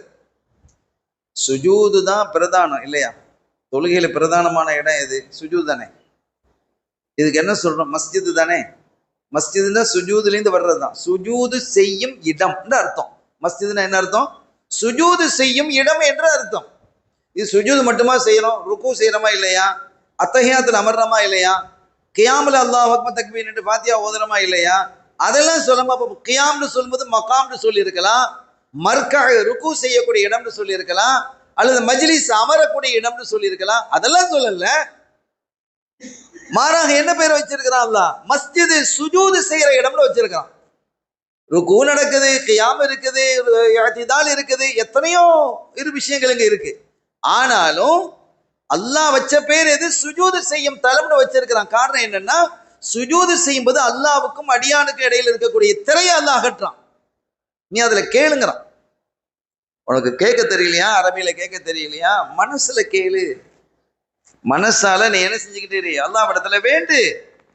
அப்ப அந்த சுஜூது அப்ப அதைத்தான் அவங்க 2வது வானத்துல இருக்கக்கூடியவர் சொல்றாரு, தூபா லிமன் சஜத ஃபி ஹாதிஹி லைலா, இந்த இரவு யார் சுஜூதிலே இருக்கிறாரோ அவருக்கு சோபனம், எங்களுடைய வாழ்த்துக்கள். அப்படி மலக்குமார்களுடைய வாழ்த்துக்கள் தான் பெரிய துவா. அது சும்மா கிரீட்டிங்ஸ் நமக்கு வருது, ஒரு சந்தோஷம் வருது, தூக்கி தூர போட்டுரும், அவ்வளவுதான், முடிஞ்சு போச்சு. அந்த மாதிரி இல்லை இது. நாயகமே இன்னும் கொஞ்சம் மேல பாருங்கிறாங்க. யாரு? ஜிப்ரீல் அலைஹிஸ்ஸலாம் பாக்குறாங்க, 3வது வானத்தினுடைய கதவு திறந்து இருக்குது. அவங்க சொல்றாங்க, தூபா லிமன் தஆ ஃபி ஹாதிஹி லைலா, இந்த இரவன்று யார் அல்லாஹ்விடத்திலே பிரார்த்திக்கிறாரோ அவருக்கு எங்களுடைய வாழ்த்துக்கள், யார் துஆ செய்கிறாரோ அவருக்கு எங்களுடைய வாழ்த்துக்கள் என்று 3வது வானத்திலே இருக்கக்கூடிய அந்த மலக்கு சொல்றாங்க. 4வது வானத்தில் இருக்கிற இந்த வார்த்தைகளை இனி பொருளை மட்டும் சொல்லிக்கிட்டே வர்றேன். 4வது வானத்தையும் திறந்திருக்குது பாருங்கட்டாங்க. 4வது வானத்தில் இருக்கக்கூடிய அந்த மலக்கு சொல்றாங்க, யார் இந்த இரவிலே நின்று திக்ர் செய்கிறார்களோ, அல்லாஹ்வை நினைவு கூறுகிறார்களோ, திக்ர்ல ஈடுபடுகிறார்களோ அவர்களுக்கு எங்களுடைய வாழ்த்துக்கள் அப்படிங்கிறாங்க. 5வது வானத்தில் இருக்கக்கூடியவங்க பாருங்க, யார் அல்லாஹுவினுடைய தண்டனையை அஞ்சி அழுகிறாரோ அவருக்கு எங்களுடைய வாழ்த்துக்கள்ங்கிறான். இறைவனை அஞ்சி அழுகிறார். நாம் பாவத்தில் ஈடுபட்டு விட்டோமே, ரப்பே நான் பாவத்தில் ஈடுபட்டுட்டேன். அதாவது ஒரு விஷயத்தை வைங்க, நாம செஞ்ச பாவத்தை நம்ம யார்கிட்டயா போய் சொல்லுவோமா? சொல்ல மாட்டோம். யார்கிட்ட சொல்லணும்? அல்லாஹ்ட்ட சொல்லுங்கிறான். நீ என்கிட்ட சொல்லுப்பா. ஆனா அவனுக்கு தெரியுமா இல்லையா? தெரியும். யாரெல்லாம் இந்த பாவத்தை நான் செஞ்சுட்டேன், உனக்கு தெரியாதது ஒண்ணும் இல்லை, என்னை மன்னிச்சிரு, நீ கண்ணீர் வடிங்க. அவன் இறக்கப்பட்டவன், அப்படியே இறங்கிடுவான். இறங்கிடுவான் ரப்புல் ஆலமீன். அவ்வளவு கருணையாளன், அன்பாளன். ஒரு மூசா அலைஹிஸ்ஸலாமுடைய காலத்துல மழை இல்லாத ஒரு பெரிய கஷ்டம், ஒரு பஞ்ச நிலை ஏற்பட்டது. மழை இல்லாத நிலை வந்துட்டா என்னது? நோய் வந்துடும், பஞ்சம் வந்துடும், தண்ணீர் தட்டுப்பாடு வந்துடும். இனி எல்லா பிரச்சனை. காசு எவ்வளவுதான் இருந்தாலும் உணவு இல்லைன்னா என்ன செய்யறது? காசை சாப்பிட முடியுமா? பணத்தை சாப்பிட முடியுமா? தீனாரையும் திருகத்தையும் சாப்பிட முடியுமா? அந்த மாதிரி வந்ததும் மூசா அலைஹிஸ்ஸலாம் அவர்கள் மக்களை எல்லாம் அழைச்சிட்டு போய் ஒரு வனாந்தரத்துல வெட்ட வெளியில 7 குழந்தைகள் எல்லாத்தையும் தூக்கிட்டு போயிட்டாங்க. பெண்கள் ஆண்கள் எல்லாம் வாங்கப்பா அப்படின்னு பெரிய கூட்டத்துக்கு கூட்டு போயாச்சு. கூட்டிட்டு போய் எல்லாரும் நோன்பு பிடிச்சிருக்கிறாங்க. எந்த ஆடு மாடு எல்லாம் கூட்டிட்டு போயிருக்கிறாங்க. நமக்கு அது இருக்கு தெரியும். மழை இல்லைன்னா நம்ம என்ன செய்யணும்? ஒரு இடத்துக்கு கூட்டு போகும்போது மனிதர்கள் மட்டும் இல்லை, நமக்கு வீட்டில் இருக்கக்கூடிய ஆடு கோழி இதையெல்லாம் கூட்டிட்டு போகணும். நாம தானே பாவம் செய்யறோம், அதுக்கு தெரியுமா? அதுக்காக வேண்டியாவது அல்லாஹ் என்ன செஞ்சிடும்? மழையை இறக்கிடுவோம். எவ்வளவு அற்புதமான ஒரு மார்க்கம் இது. அப்ப இவைகள் எல்லாம் பால் குடி ருப்பா, அந்த ஹதீதுல வருது, பால் குடிக்கக்கூடிய குழந்தைகளை தூக்கிட்டு வர்றாங்க. வாய் பேச தெரியாத மிருகங்கள், படைப்பினங்கள், ஆடு மாடு கோழிகளை தூக்கிட்டு வர்றாங்க. வந்து துவா செஞ்சு எல்லாம் நோம்புல பிடிச்சுக்கிட்டு துவா செஞ்சா மழை வரல. 2 நாளாச்சு 3 நாளாச்சு மழை வரல. இப்போ மூசா நபி என்ன செஞ்சாங்க? எவ்வளவு பெரிய நபி, அல்லாஹ்வோடு நேரடியாக வசனிக்கக்கூடிய பாக்கியம் பெற்றவங்க இல்லையா? வேதம் கொடுக்கப்பட்டவங்க, சுஹுபு கொடுக்கப்பட்டவங்க, மிகப்பெரிய பிரம்மாண்டமான சமூகத்திற்கு நபியாக அனுப்பப்பட்டவங்க. அவங்க அல்லாஹ்ட்ட கேட்கறாங்க, யா அல்லாஹ், உன்னிடத்துல நான் தகுதி இல்லாதவன் ஆயிட்டம் போல இருக்கு. நபி கேட்டா துவா கபூல் ஆயிடுமா இல்லையா? நான் தகுதி இல்லாதவன் ஆகிவிட்டேன் போய் இருக்குது. அதனாலதான் நான் இவ்வளவு கேட்டும், இத்தனை பேர் கேட்டும், இந்த குழந்தைகளை நான் கொண்டு வந்தோம், இந்த மிருகங்கள், இந்த பறவைகள், இந்த கோழி குஞ்சு குருமா இதெல்லாம் கூட்டிட்டு வந்தோம் கூட நீ என்னை மழையை பெய்ய வைக்கலன்னா நான் உன்னிடத்துல ஒரு தகுதியான ஆள் இல்லை. ஒரு முதலமைச்சர் இருக்கிறாரு, அவர்கிட்ட போய்கிட்டு, சார் இந்த இதெல்லாம் கொஞ்சம் செஞ்சு தந்துருங்களேன் சார். பார்க்கலாம், நீங்கள் மனுவை கொடுத்துட்டு போங்க அப்படிம்பார். அவர் ரொம்ப பிரியமான, ரொம்ப தெரிஞ்ச மாவட்ட செயலாளர், யாராவது ஒரு காலர்னு வைங்களேன், அவர் அந்த அவங்களோட யாரோட ரொம்ப நெருக்கம்? முதலமைச்சரோட ரொம்ப நெருக்கம். சார் அந்த அந்த இதை கொஞ்சம் செஞ்சுட்டா நல்லா இருக்கும். அந்த அந்த அது சம்பந்தமான அதிகாரி யாரிப்பா? உடனே சொல்வாரா இல்லையா? 2 கடையில் வித்தியாசம் இருக்கா இல்லையா? இப்போ நம்ம கேட்கறதுக்கும் அல்லாஹ்விடத்துல நபிமார்கள் கேட்கறதுக்கு இடையில வித்தியாசம் இல்லையா? அல்லாஹ்வினுடைய பேரருளை பெற்றவர்கள், அல்லாஹ்வினுடைய தூதராக வந்தவர்கள், இறை தூதர்கள் இல்லையா? அப்ப அவங்க சொல்லுவாங்க, அப்போ உன்னிடத்துல நான் விலை போகாத ஆள் போல இருக்கு அப்படிங்கிறாங்க. நமக்கு அவர் ஒரு முக்கியமான ஆள் இல்லையா? நான் தகுதி இல்லாத ஆள் போல இருக்கு. சொல்லிட்டு அடுத்து ஒன்று சொன்னாங்க, சரி நான் தகுதி இல்லாட்டாலும் பரவாயில்ல, நான் ஒரு ஆளை முன் வச்சு கேட்குறேன், நீ அவங்கள வச்சாவது எனக்கு நீ மழையை தந்துரு. யாரு? முஹம்மதுர் ரசூலுல்லாஹி ஸல்லல்லாஹு அலைஹி வஸல்லம். அவங்க கேட்குறாங்க, யாரு? மூசா நபி கேட்குறாங்க, ஸல்லல்லாஹு அலைஹி வஸல்லம் அவர்களை வசீலா வச்சு கேட்குறாங்க. ஆனால் இந்த உம்மத்தில் உள்ளவன் என்ன செய்யறான்? வசீலா வச்சு தேடாதேங்கிறான். எவ்வளவு பேனசீப்! ஆச்சரியமாக இருக்கிறது. நபி மூசா அலைஹிஸ்ஸலாம் கேட்கிறாங்க அவங்கள வச்சு, ஆதம் அலைஹிஸ்ஸலாம் கேட்டாங்க, என் பிள்ளைய வச்சு நான் கேட்கிறேன், முஹம்மது ரசூலுல்லாஹ் வச்சு கேட்கிறேன், என் பாவத்தை மன்னித்து விடு. அந்த பழத்தை சாப்பிட்டாங்களா இல்லையா? அப்ப குர்ஆன் சம்பந்தமா பேசுது, ஹதீஸ்ல அந்த சம்பந்தமா வருது. சரி, அது வேற தலைப்பு. ஆனாலும் இதுல விளங்கிக்கணுங்கிறதுக்காக நான் சொல்ல வர்றேன். மூசா நபி கேட்கிறாங்க. மூசா நபி எவ்வளவு பெரிய ஆளு! அல்லாஹ்வோட நேர பேசுறதுன்னா முடியுமா?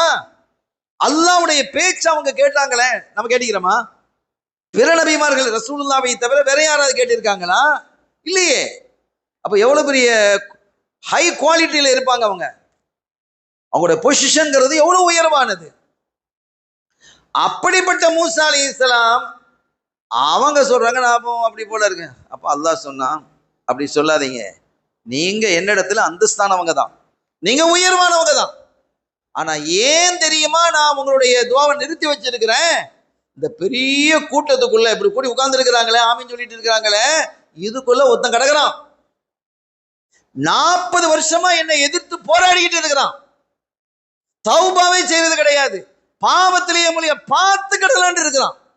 அவன் ஒருத்தன் காரணத்தினால நான் மழையை நிறுத்தி இருக்கிறேங்கிறான். அதான் அவன் ஒருத்தனால. நல்லோருக்கு பெய்யும் மழை எல்லோருக்கும், தீயோருக்காக நிறுத்தப்படும் மழை எல்லோருக்கும். அதையும் விளங்கிக்கணும்.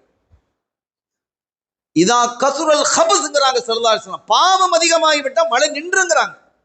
அல்லாஹ்வினுடைய அருள் ஸ்டாப் ஆயிடும்பாங்க.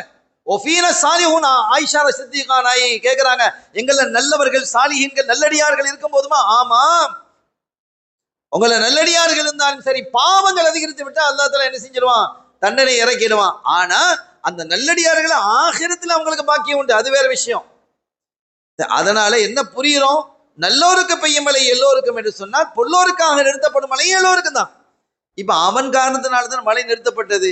அதுல பாதிக்கப்பட்டது மூசா நபி தானே பாதிக்கப்படுறாங்க, அவங்களுக்கு மழை இல்லையே. மூசா நபியை விட அந்த காலத்துல உயர்வான ஆள் வேற யாராவது இருந்தாங்களா? சொல்லுங்க. அந்த காலத்துல சரி, நான் மூசா அலி அப்படி ஒரு ஆள் இருந்தேன்னு சொன்னா அவங்களும் தான் அல்லாஹ் நபி ஆக்கி இருப்பான். மூசா நபியை விட சிறந்த ஒரு ஆள் அன்றைய காலத்துல இருந்திருந்தால் அவங்களும் தான் அல்லாஹ் நபி ஆக்குவான். அப்ப அந்த காலத்திலேயே டாப் மோஸ்ட்ல இருக்கக்கூடிய ஒரு உயர்வான நபர் யாருன்னா மூசா அலைஹிஸ்ஸலாம் தான். அப்ப அவங்க சொன்னாங்க, இவன் 40 வருஷமா என்னோட போராடி நடக்கிறான் அந்த படுவான், அதனால நான் என்ன செய்யல, நான் மழை இறக்க இல்லை அப்படின்றதும் மூசா நபிக்கு தான் தெரியுமே. நான் ஒரு வரலாறு படித்தேன். மூசா நபிக்கு கோவம் வந்துட்டா அந்த முடி இருக்குதே, முடி வந்து தொப்பியை கிழிச்சுக்கிட்டு மேலே வந்து குத்திக்கிட்டு நிற்குமா. இந்த முடி வந்து அவ்வளோ ரொம்ப ரோஷமான ஆளு, பவர்ஃபுல். இந்த முடியை என்ன செஞ்சிடும், தொப்பிக்கு மேலே வந்துருங்கிறான். நான் செய்தியை படிக்கிறேன், கிதாபுகள்ல தப்சீர்கள்ல இருக்குது, தொப்பியை துளைத்து கொண்டு முடி மேலே வந்துடும். அப்போ அவங்க யாரா அவன் இந்த அநியாயம் பண்றா, உன்னால இத்தனை பேருக்கு கஷ்டம் ஏற்பட்டு இருக்குதே, இந்த பிள்ளைகள்லாம் பாடுபடுது, கஷ்டப்படுது, துன்பப்படுது, நோய்களையும் துன்பத்திலையும் மாட்டிக்கிட்டு கிடக்குது, வறுமைகளையும், யாரா நீ எழுந்து வெளியே போடா அப்படிங்கிறான், வெளியே போயிரு அப்படிங்கிறான். இது அவ்வளவு பேருக்கு விளங்குது, அவனுக்கும் விளங்கும் தானே, அவனுக்கும் விளங்கும். ஆஹா, இப்ப அவன் பார்த்தான் இது நம்மளை தான் சொல்லப்படுது அப்படிங்கிறது அவனுக்கு தெரியுது. நாம எழுந்து வெளியே போனா அவ்வளவு பேரும் பார்ப்பாங்களா இல்லையா? 1,00,000 பேர் உட்காந்துக்கிறாங்க, அல்லது 70,000 பேர் உட்காந்துக்கிறாங்க, 70,000 பேர்ல ஒத்த மட்டும் எல்லாரும் உட்காந்து யார் உட்காந்துக்கிறான்னு தெரிய தேவையில்லை. அப்ப தெரியாது, எல்லாரையும் பார்க்க முடியாது. ஆனால் எழுந்தால் 70,000 பேர் பார்ப்போம் இல்ல, அவ்வளவு பெரிய கூட்டத்தில் ஒத்தம் தான் எழுப்பி நின்றா எல்லாருக்கும் தெரியுமா இல்லையா? எவ்வளவு பெரிய கேவலமா போயிடும். இப்ப அவன் அப்படி குனிஞ்சுக்கிட்டு அல்லாஹ்விடத்துல என்ன செய்யறான், மன்னிப்பு கேட்கிறான். யார்தான் நான் தப்பு செஞ்சுட்டேன், உண்மைதான், என்னை மன்னிச்சிரு, என்னை இழிவுபடுத்திடாத, கேவலப்படுத்திடாத, என்னை அசிங்கப்படுத்திடாத, நான் கிளம்பி போனேன்னா எல்லாருக்கும் தெரிஞ்சு போயிடும். இவ்வளோ காலம் நீ என்ன செஞ்சிருக்கிறா, என்னை பொறுத்திருக்கிறா, எனக்கு தண்டனை செய்யலை, எனக்கு தண்டனை வழங்கல, ஆனா என்னால இன்னைக்கு எத்தனை பேர், பல்லாயிரக்கணக்கான மக்கள் கஷ்டப்படுறாங்க, துன்பப்படுறாங்க, அவனுடைய அருளை நிறுத்தி வைத்திருக்கிறாங்க போது எனக்கு வேதனைப்படுது, நான் உண்மையிலேயே தௌபா செய்கிறேன் அப்படி மனசுக்குள்ளேயே என்ன செய்யறான், அல்லாவோட கான்டாக்ட், அந்த தொடர்பு, பேசுறான், மனசால பேசுறான். கொஞ்ச நேரம் இருக்கும், மழை கொட்டுன்னு கொட்டிடுச்சு. மூசா நபிக்கு பெரிய ஆச்சரியம், யாருமே எழுப்பி போகலையே, எப்படி மழை வந்தது? எழுப்பி போனா தானே பரவாயில்ல, எழுப்பி போகல, யாரும் எழுந்து போகலையே, எப்படி மழை வந்தது? ஆச்சரியப்பட்டு போனங்க, ரப்பி யாரு அது, யாரும் எழுப்பி போகலையே, நீ மழையை வரிச்சிட்டியே, என்ன விஷயம் அப்படின்னு கேட்கும்போது, இல்லை அவன் என்ன தௌபா செஞ்சுட்டான். 40 வருஷத்துக்கு பிறகு தௌபா செய்யறான். 40 வருஷமாம் அல்லாண்டே சொல்லாத ஒருத்தன் அன்னைக்கு அல்லாஹ் விடுத்த தௌபா செய்யறான். கபூல் செஞ்சானா இல்லையா? அப்ப அல்லாஹ் மூசா நபி கேட்டாங்க, அவன் யாருங்கிறது எனக்கு சொல்ல அப்படிங்கும்போது அல்லாஹ்வுடைய கருணையை பாருங்க. அவன் 40 வருஷமா பாவம் செஞ்சுக்கிட்டு இருந்தானே, அப்பவே அவன் யாருன்னு நான் உங்களுக்கு காட்டி தரல, இப்ப தௌபா செஞ்ச பிறகு நான் காட்டி தருவேனா அப்படின்னா என்ன கருணை என்று யோசிச்சு பாருங்க. அத்தகைய ரப்புல் ஆலமீன் அல்லாஹ்வுடைய கருணையை எண்ணி யார் அழுகிறார்களோ இந்த இரவிலே 5வது வானத்தில் இருக்கக்கூடிய மலக்கு சொல்றார், யார் இந்த நாளில் லிமன் பகா மின் ஹஷியத்தில்லாஹ், அல்லாஹ்வை அஞ்சி யார் இந்த நாளிலே அழுகிறாரோ அவருக்கு எங்களுடைய சோபனங்கள், வாழ்த்துக்கள் என்று 5வது வானத்தில் இருக்கக்கூடியவர்கள். 6வது வானத்தில் இருக்கக்கூடிய அந்த மலக்கு சொல்றார், முஸ்லிம்களுக்கு எங்களுடைய வாழ்த்துக்கள். 7வது வானத்தில் இருக்கக்கூடியவர் தான் விஷயத்தை சொல்றார், ஹல் மின் சாயிலின், யாராவது கேட்கிறீங்களாப்பா, அல்லாஹ் தரது தயாரா இருக்கிறான். ஹல்மி முஸ்தக்பிரின், யாராவது இஸ்திக்பார் செய்கிறீர்களா, பாவ மன்னிப்பு தேடுகிறீர்களா, அல்லாஹ் அவரை மன்னிக்கிறதுக்கு தயாராக இருக்கிறான் என்று 7வது வானத்தில் இருக்கிறவர் சொல்றார். அப்ப இதெல்லாம் நம்ம என்ன விளங்குகிறோம் என்றால், இந்த உம்மத்து நரகத்துக்கு போகாமல் இருப்பதற்கு, சொர்க்கத்திலே அத்துணை பேரும் நுழைவதற்கு என்ன வாய்ப்புகள் எல்லாம் கொடுக்க வேண்டுமோ அதெல்லாம் அல்லாஹ் கொடுக்குறான். அதையும் மீறி ஒருத்த நரகத்துக்கு போறான்னா அவன் எவ்வளவு பெரிய நஷ்டவாளின்னு நீங்க யோசிங்க. அதையும் மீறி ஒரு மனிதன் நரகத்துக்கு போறதாக இருந்தா அவன் எவ்வளவு பெரிய நஷ்டவாளி என்பதை நாம் யூகித்துக் கொள்ள வேண்டும். கண்ணியத்திற்குரிய பெருமக்களே, இந்த நாளையில நம்ம பள்ளியில உட்காந்து இப்ப என்ன செஞ்சிருக்கிறோம், பயனில் இருக்கிறோம், யாசீன் ஓதுறோம், சில இடங்களில் இஸ்திக்பார், திக்ர் மஜ்லிஸ், இப்படி பலவிதமாக நடக்குது. இதெல்லாம் பிதாத்துன்னு சொல்லி ஒரு கூட்டம், அது வீணா போச்சு, அது அவனை திசை திருப்பிட்டான், யூதர்களினுடைய சதி அது. ஹதீஸ்ல வருது பாருங்க,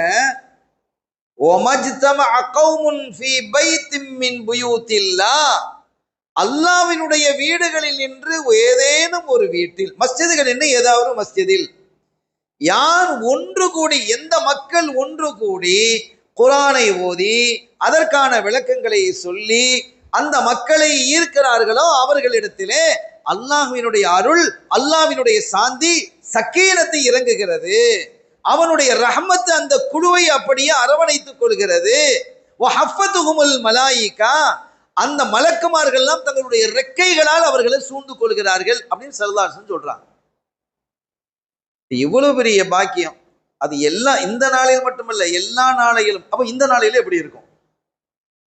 எல்லா நாளையிலுமே இந்த நடக்குது. ஒரு பள்ளி வாசல்ல திக்ர் நடந்தாலோ, குர்ஆன் எல்லாம் சேர்ந்து ஓதுனாலோ, அதற்கான மஜ்லிஸ்கள் நடத்தினாலோ, இந்த மாதிரி ஸல்லல்லாஹு அலைஹி வஸல்லம் அவர்களை புகழ்ந்து கசீதாக்கள் பாடினாலோ, இதெல்லாம் இந்த மாதிரி காலங்களில என்ன செய்யுது, இந்த மலக்குமார்கள் வந்து அவர்களை அரவணைத்துக் கொள்கிறார்கள், அல்லாஹ்வினுடைய அருள் அவர்களை சூழ்ந்து கொள்கிறது என்று இருக்கும் பொழுது, இந்த நாள் எப்படிப்பட்ட நாள்? இந்த நாளையிலே எத்தகைய ஒரு அற்புதம் இல்லையா? இந்த நாள் விதியை மாற்றக்கூடிய நாள். இதுதான் மெயின். ஒரு மனிதனுடைய விதி மாறுமா?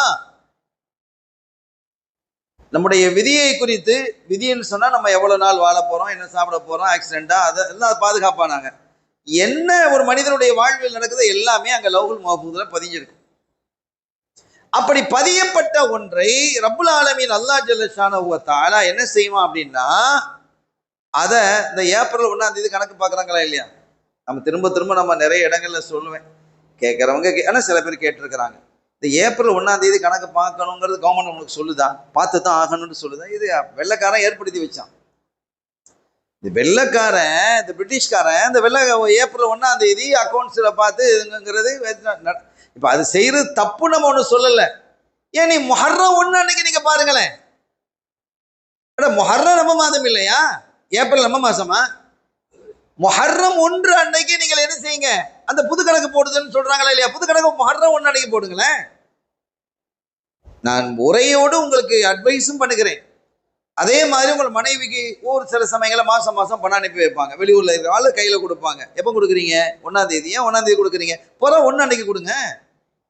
உங்களுக்கு யார் புற 1 அன்னைக்கு கொடுத்தார்களோ அவர்கள் எல்லாம் இந்த அரசு அரெஸ்ட் பண்ணிடும் அப்படின்னு சொல்லுமா? எதுக்கு அப்படி? ஏன் அந்த இப்ப நமக்கு தெரியாமல் இருந்தா இப்ப தெரிஞ்சுக்கிடும். பிறை 1 அன்று உங்களை மனைவிக்கு நீங்க ஹக்கு கொடுக்குறீங்களா? கொடுங்க. உங்க கடைகளில் வேலை பார்க்கக்கூடியவங்களுக்கு 1ஆம் தேதி கொடுக்குறீங்களா? பிற 1 அன்னைக்கு கொடுங்க. அவங்க சந்தோஷப்படுவாங்க. ஏன் தெரியுமா? வருஷத்துல 11 நாள் குறைவு அரபு மாச பிரகாரம். அப்போ அவங்களுக்கு 3 வருஷத்துல 1 மாசம் சேலரி கூடுதலா கிடைச்சிடும். 3 வருஷத்துல 1 மாசம் சேலரி என்ன செஞ்சிடும்? கூடுதலாக கிடைக்கும். அப்ப பிறை 1 அன்று நீங்க கொடுக்கறதாக இருந்தால் அப்ப நம்ம அது கிட்ட நம்ம என்னதாயிடும்? நம்ம இந்த தீனை ஒரு பாதுகாக்கக்கூடிய சின்ன ஒரு குட்டி வழி, அது சின்ன சின்ன வழிகள். எனவே இதையெல்லாம் நம்முடைய வாழ்க்கையில கொண்டு வரணும். அப்போ இந்த நாள் அன்றைக்கு இந்த புது கணக்கு போடப்படுது. அல்லது நீங்க என்ன செய்யணும்? முஹர்ரம் 1 அன்னைக்கு இல்லைன்னா நிஸ்ஃபு ஷாபான் அன்னைக்காவது போடுங்க. இந்த நிஸ்ஃபு ஷாபான் பராத்துடைய நாள் அன்றைக்காவது நம்ம என்ன செய்யணும்? அந்த புது கணக்கு போடணும். அல்லாஹ் அன்னைக்கு தான் புது கணக்கு போடுறான். விதிகளில் மாற்றம் செய்யப்படுகிறது. இவன் எப்படி நடந்திருக்கிறான், ஆமா, அதனால இவனுடைய வயசை கூட்டு, இவனுடைய வயசை குறை, இவனுடைய ரிஸ்க கூட்டு, ரிஸ்க குறை, எல்லாமே இந்த நாளில் தீர்மானிக்கிறான். தீர்மானித்து லைலத்துல் கத்ர் இரவு அன்று என்ன செய்கிறான்? அதை அந்தந்த மலக்குமார்களிடத்துல ஒப்படைக்கிறான், பொறுப்பாளர்கள் ஒப்படைக்கிறான். நீங்க பாத்துக்கங்க, ரிஸ்கா யார்கிட்ட கொடுத்துடுறது? மீகாயில் தான் கொடுத்துறது. இப்படி எல்லார்ட்டையும் என்ன செய்யறான்? அந்தந்த பொறுப்புகளை ஒப்படைக்கப்படுகிறது. எனவே இதெல்லாம் ஒரு பெரிய விஷயம். அல்லாஹ் குர்ஆன்ல சொல்றான், விதி மாறுமா என்றால் மாறும். விதி மாறுமா? மாறும். யம்ஹுல்லாஹு மா யஷா. விதியை அல்லாஹ் நாடினால் அழிக்கிறான், மாற்றுகிறான். ஓ யூசுபித், அவன் நாடினால் அப்படியே தரிப்படுத்தவும் செய்யறான். அது அவன் இஷ்டத்தில் உள்ளது. மாற்றுகிறானா? மாற்றுகிறேன்னுங்கிறான். ஸல்லல்லாஹு அலைஹி வஸல்லம் சொல்றாங்க பாருங்க, அஸ்ஸதகத்து ரத்துல் பலாஇ வல் கபாஇ. சதக்கா தான தர்மங்கள் இருக்கிற இந்த நாளையில நீங்க வளமையாக செய்யறதை விட இந்த நாளையில் அதிகமாக தான தர்மங்கள் செய்யணும். வளமையாயை விட இந்த நாளையில் அதிகமாக தான தர்மம் செய்யணும். ஏன் தெரியுமா? அஸ்ஸதகத்து ரத்துல் பலாஇ வல் கதாங்கிறாங்க. அது சோதனையையும் தடுக்கும், விதியையும் மாற்றும்ங்கிறான். இவனுக்கா இவன் இந்த இடத்துல ஆக்சிடென்ட், பைக்ல ஆக்சிடென்ட் ஆகுவான் அப்படின்னு தீர்மானிச்சிருப்பான். இவன் கொடுத்த சதகாவனால அதை மாற்றுன்றான். இல்ல, அவனுக்கு அந்த மாதிரி ஆபத்து வரக்கூடாது, அழகிய மௌத்து வரணும், திடீர் மரணம் வரக்கூடாது. 3 திடீர், இதை விட்டு ஸல்லல்லாஹு அலைஹி வஸல்லம் நமக்கு பாதுகாப்பு தேட சொன்னாங்க. திடீர் செல்வம், நேற்று வரைக்கும் இதா இருப்பான், திடீர்னு லாட்டரி விழுந்து பெரிய கோடீஸ்வரனா ஆயிடுவான். இன்னைக்கு லாட்டரி காலம்லாம் பெரிய அரசியல்காரன் ஆயிட்டான். என்ன நம்ம சமுதாயத்தில் உள்ள மக்களும் அதுக்கு பின்னால போய் நிற்கிறாங்க, இந்த லாட்டரி கூட்டத்துக்கு பின்னால, விசில் கூட்டத்துக்கு பின்னால. அருமையான பெருமக்களே, எனவே நம்ம என்ன விளங்குகிறோம் என்று சொன்னால், இந்த சதக்கா என்பது என்ன செய்யும்? திடீரென்று இந்த நம்முடைய ஆபத்துகளை மாற்றிடும். அதே மாதிரி திடீர் செல்வமும் ஆபத்து. திடீர்னு ஒருத்தன் ஏழையா போயிட்டான்னு சங்கடம் தான். திடீர்னு அவனுடைய ஏதோ ஒரு பெரிய லாஸ் ஏற்பட்டு பெரிய நஷ்டம் வந்துருச்சு, கடனாளி ஆயிட்டான்னு வைங்க. பெரிய செல்வந்தர்களை பார்க்குறோமா இல்லையா? அவங்களுடைய கம்பெனி மூடி போயிடுச்சு, ஏதோ ஒரு விபத்து, ஏதோ ஒன்று நடந்து ஏதோ முடிஞ்சு போச்சுன்னு வைங்க. இந்த பள்ளிவாசலுக்கு என்ன செஞ்சிருப்பான்? 10,000 கொடுத்துருப்பான். அந்த மாதத்துக்கு 10,000 வருஷம் கொடுத்துருப்பான். இப்போ எல்லாம் வந்து நிற்பாங்களா இல்லையா? அஜார் போன வருஷம் தந்தீங்களே, சங்கடமா இருக்கமா இல்லையா? தன்னுடைய உறவுகளுக்கு கொடுத்துட்டு இருந்திருப்பான், நின்று போயிருக்கும். இப்படி ஒரு செல்வந்தர்களாக இருந்து ஏழைகளாகவே இருந்துகிட்டு இருந்தா பெருசா தெரியாது. ஆனா செல்வந்தனாக இருந்து திடீரென்று ஏழையாக ஆகுவது இருக்கிறது ரொம்ப சங்கடமானது. அல்லாஹ் அதை விட்டு நம்மை பாதுகாப்பானார். திடீர் செல்வத்தை விட்டும் பாதுகாப்பு கேளுங்கள், திடீர் வறுமையை விட்டும் பாதுகாப்பு கேளுங்கள், திடீர் மரணத்தை விட்டும் பாதுகாப்பு கேளுங்கள். அல்லாஹ் இந்த 3ஐ விட்டு நம்மை பாதுகாப்பானாங்க. அப்ப இந்த ஸல்லல்லாஹு அலைஹி வஸல்லம் எல்லாமே சொல்லி தந்துட்டாங்க. இந்த மாதிரி ஒரு நிலை இருக்கும் போது இந்த நாளையில அல்லாஹ் என்ன செய்யறான்? விதியை தீர்மானிக்கிறான். அப்ப நம்முடைய ஸல்லல்லாஹு அலைஹி வஸல்லம் உசாமா ரலியல்லாஹு தஆலா அவங்க கேட்குறாங்க, யா ரசூலுல்லாஹ், மற்ற காலங்களை விட மற்ற மாதங்களை விட ரமதானுக்கு அடுத்தபடியாக இந்த ஷாபான்ல தான் நீங்க அதிகமா நோன்பு பிடிக்கிறீங்க அப்படின்னு கேட்கும்போது ஸல்லல்லாஹு அலைஹி வஸல்லம் சொல்றாங்க, இந்த நாளையில் தான், இந்த மாதத்துல தான் ஒரு மனிதனுடைய இபாதத்துகள், வணக்க வழிபாடுகள், செயல்பாடுகள்லாம் அல்லாஹ்விடத்துல எடுத்து காட்டப்படுகிறது. அப்படி எடுத்து காட்டப்படும் போது நான் நோன்பாளியாக இருக்க விரும்புகிறேன் அப்படிங்கிறாங்க. யாரு? ரசூல் தான் சொல்றாங்க, நான் நோன்பாளியா இருக்கேன். இதெல்லாம் எதுக்கு? அவங்க நோன்பாளியா இருந்தா தான் அவங்களுக்கு பெரிய பாக்கியம் கிடைக்குமா? பாக்கியமே அவங்க தானே. ஒரு மனிதன் அல்லாஹ்வுடைய ரஹமத்துன்னா என்ன? ரஹமத்துக்கிட்ட ரஹமத்தே அவங்க தானே. அவங்க எல்லாம் ஒண்ணும் இல்லை, எல்லாமே அவங்கன்னு இருக்கும்போது இப்ப அவங்க நோன்பு பிடிக்கிறாங்க அப்படின்னு சொன்னா என்ன அர்த்தம்? என்னுடைய உம்மத்துக்கள் அதை பின்பற்றணுங்கிற அர்த்தம். நாம அந்த நாளில் நோன்பு பிடிக்கணும். நம்முடைய இபாதத்துக்கள் உயர்த்தி காட்டப்படும் பொழுது நம்ம என்ன செய்யணும்? நான் நோன்பாளியாக காட்டப்படணும் அப்படிங்கிறது தான் அதனுடைய விஷயம். அப்ப இந்த நாளையில அல்லாஹ் என்ன செய்யறான்? ஒரு விஷயத்தை தீர்மானிக்கிறான், ஏற்கனவே இருந்ததை மாற்றான் அல்லது தரிப்படுத்துகிறான் என்பதெல்லாம் குர்ஆன் சொல்லுகிறது. அந்த வகையில தான தர்மங்களை அதிகமா செய்யணும். நான் ஒரு செய்தி முன்னால படித்தேன். முந்தைய காலத்துல ஒருத்தர் சுலைமான் அலைஹிஸ்ஸலாம், இந்த சுலைமான் அலைஹிஸ்ஸலாம் அவங்களுடைய ஃப்ரெண்டு உட்கார்ந்து ஒரு இடத்துல பேசிட்டு இருக்கிறாங்க. பேசிக்கிட்டு இருக்கும்போது ஒரு ஆளு கடந்து போறாங்க. ஒரு ஆளு அப்படி கடந்து போறாரு. அப்ப கடந்து போகும்போது சுலைமான் அலைஹிஸ்ஸலாம் ஒரு ஆளோட நண்பர்ல யாரு? வேற யாருமே இல்லை, மலக்குல் மௌத், மலக்கு தான். இஸ்ராயேல் அலைஹிஸ்ஸலாத்தோட உட்காந்து பேசிட்டு இருக்கிறாங்க. இவங்க என்ன செய்ய, அந்த போற ஆளை இப்படி உத்து உத்து பாக்குறாங்க. அவரை இஸ்ராயேல் அலைஹிஸ்ஸலாம் உத்து பார்த்தா, அப்படி உற்று பார்த்தா என்ன ஆகும்? சந்தோஷமான விஷயமா அது? சுலைமான் தான் கேட்டாங்க, என்ன அவரை முறைச்சு முறைச்சு பார்க்குறீங்களா, என்ன செய்யறது? நாளைக்கு அவருடைய ரூஹை கைப்பற்றுமாறு அல்லாஹ் எனக்கு சொல்லிக்கிறான். நாளை நேக்கெல்லாம் இந்த நேரம்னா நாளைக்கு அவர் ஜனாசாவா இருப்பார். வேலை முடிஞ்சது, க்ளோஸ் அப்படின்றாச்சு. இனி அதுக்கு மேலே என்ன, அவ்வளோதான். கொஞ்சம் அவ போயிட்டாங்க, அதுக்கப்புறம் இவரும் போயிட்டாரு, மலக்கும் போயிட்டாங்க. கொஞ்ச நாள் கழிச்சு சுலைமான் அலைஹிஸ்ஸலாம் அந்த மனுஷனை பார்க்குறாங்க. யார் நாளைக்கு மௌத்தாகி விடுவார் என்று மலக்குல் மௌத் சொன்னாங்களோ அந்த மனுஷன் தெருவில் நடந்து போறாரு. எத்தனை, ஒரு மாசம் கழிச்சு இருக்கும். என்னடா இது, அவர் தானா இவரு? இல்லை அவரே தானே, நமக்கு தான் நல்லா தெரியுமே அப்படின்னு யோசிக்கிறாங்க. இது எப்படி? நாம ஏதாவது தப்பா புரிஞ்சுக்கிட்டோமா? என்ன நடந்தது? ஒரு மலக்கு தப்பா பேச மாட்டாங்களே, அவங்க சொன்ன கரெக்டா இருக்குமே, தப்பா பேச தெரியவும் செய்யாதே. சேப்ப ஆள் வரட்டும். அல்லது நம்ம அன்றைக்கு பார்த்த ஆள் வேற, இவர் வேறையோ, அல்லது ரெட்டை பறவையோ, அண்ணன் தம்பியா ஒரே மாதிரி இருப்பாங்க இல்லையா சூரத்துக்குள்ள, அந்த மாதிரியா அப்படின்னு. ஒரு கட்டத்தில் மலக்குல் மௌத் இடையிடையே வருவாங்கல்ல, வந்தாங்க, சந்திச்சாங்க. வாங்க, அவங்கள தான் தேடிக்கிட்டு இருக்கிறேன். என்ன, ஒரு ஆளை போன தடவை சந்திக்கும் போது நாளைக்கு உயிரை எடுத்துருவேன்னு சொன்னீங்களே, அவரை தெருவில் நடந்து போறாரு, இன்னும் ஹயாத்தை தானே இருக்கிறாரு, அல்ல அவர் தானா, அல்லது நான் வேற யாரையா பார்த்துருக்கிறேன்? இல்லை இல்லை, நீங்கள் பார்த்தது அவர் தான், அவர் ரூஹ எடுக்க இல்லை, அல்லாஹ் ஸ்டாப் பண்ணிட்டான். என்ன அப்படின்னு, அவர் போகும்போது கடையில் ரொட்டி பலகாரங்கள் வாங்கிட்டு வீட்டில் சாப்பாடு வாங்குறதுக்கு பிள்ளைகளுக்கு உணவு வாங்கிட்டு போனார். அப்படி போகும்போது ஒரு பிச்சைக்காரன் சாப்பிட்டு 3 நாள் ஆச்சு, நான் பசியோடு இருக்கிறேன், ஸ்ரீதேவி எனக்கு ஏதாவது தாங்கலை அப்படின்னு கை நிட்டினாரு. அந்த பார்சல் கையில் கொடுத்துட்டார். சதக்கா ஒன்று. ரெண்டாவது பாருங்க, அந்த மனுஷன், அந்த வாங்கின மனுஷன், அந்த யாசகன், அவர் அந்த பிச்சைக்காரரு எல்லாம் சாப்பிட்டார். எத்தனையோ நாளைக்கு பிறகு கட்டும் பசி சாப்பிட்டு நல்ல ஒரு உணவு சாப்பிட்டு முடிச்ச பிறகு, யாரெல்லாம் என்னுடைய பசியை போக்கிட்டார் இந்த மனுஷன், என்னுடைய ஹயாத்தை நீளமாக்கி வைன்னு கேட்டார். ரொம்ப பெரிய கவனமான விஷயம் இது.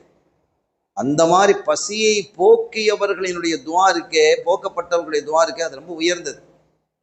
அந்துஷிபி அல் கபிதல் ஜாயிய அப்படிங்கிறாங்க ஸல்லல்லாஹு அலைஹி வஸல்லம். தர்மத்தில் எல்லாம் மிக பெரிய சிறந்த தர்மம் எது? பசியை போக்குவதுங்கிறாங்க. அதை விட சிறந்த தர்மம் இல்லைங்கிறாங்க. அப்ப அவரு ஒண்ணு தர்மமே என்ன செய்யும்? விதியை மாற்றும், துவாவும் விதியை மாற்றும். இந்த ரெண்டு ஒன்னா சேர்ந்து என்ன ஆயிடுச்சுன்னு கேட்டா, அவருக்கு 40 வருஷத்தை எக்ஸ்ட்ரா ஆயிடுச்சு. 40 வருஷம் எக்ஸ்ட்ராவானது பெரிய விஷயம் இல்லை. அந்த 40 வருஷத்துலையும் கூட அல்லாஹ் எப்படி விதிக்கிறான்? ஒரு சிறு பாவம் கூட அவர் செய்ய மாட்டார், பரிசுத்தமாக வாழ்வார். எவ்வளவு பெரிய விஷயம் பாருங்க.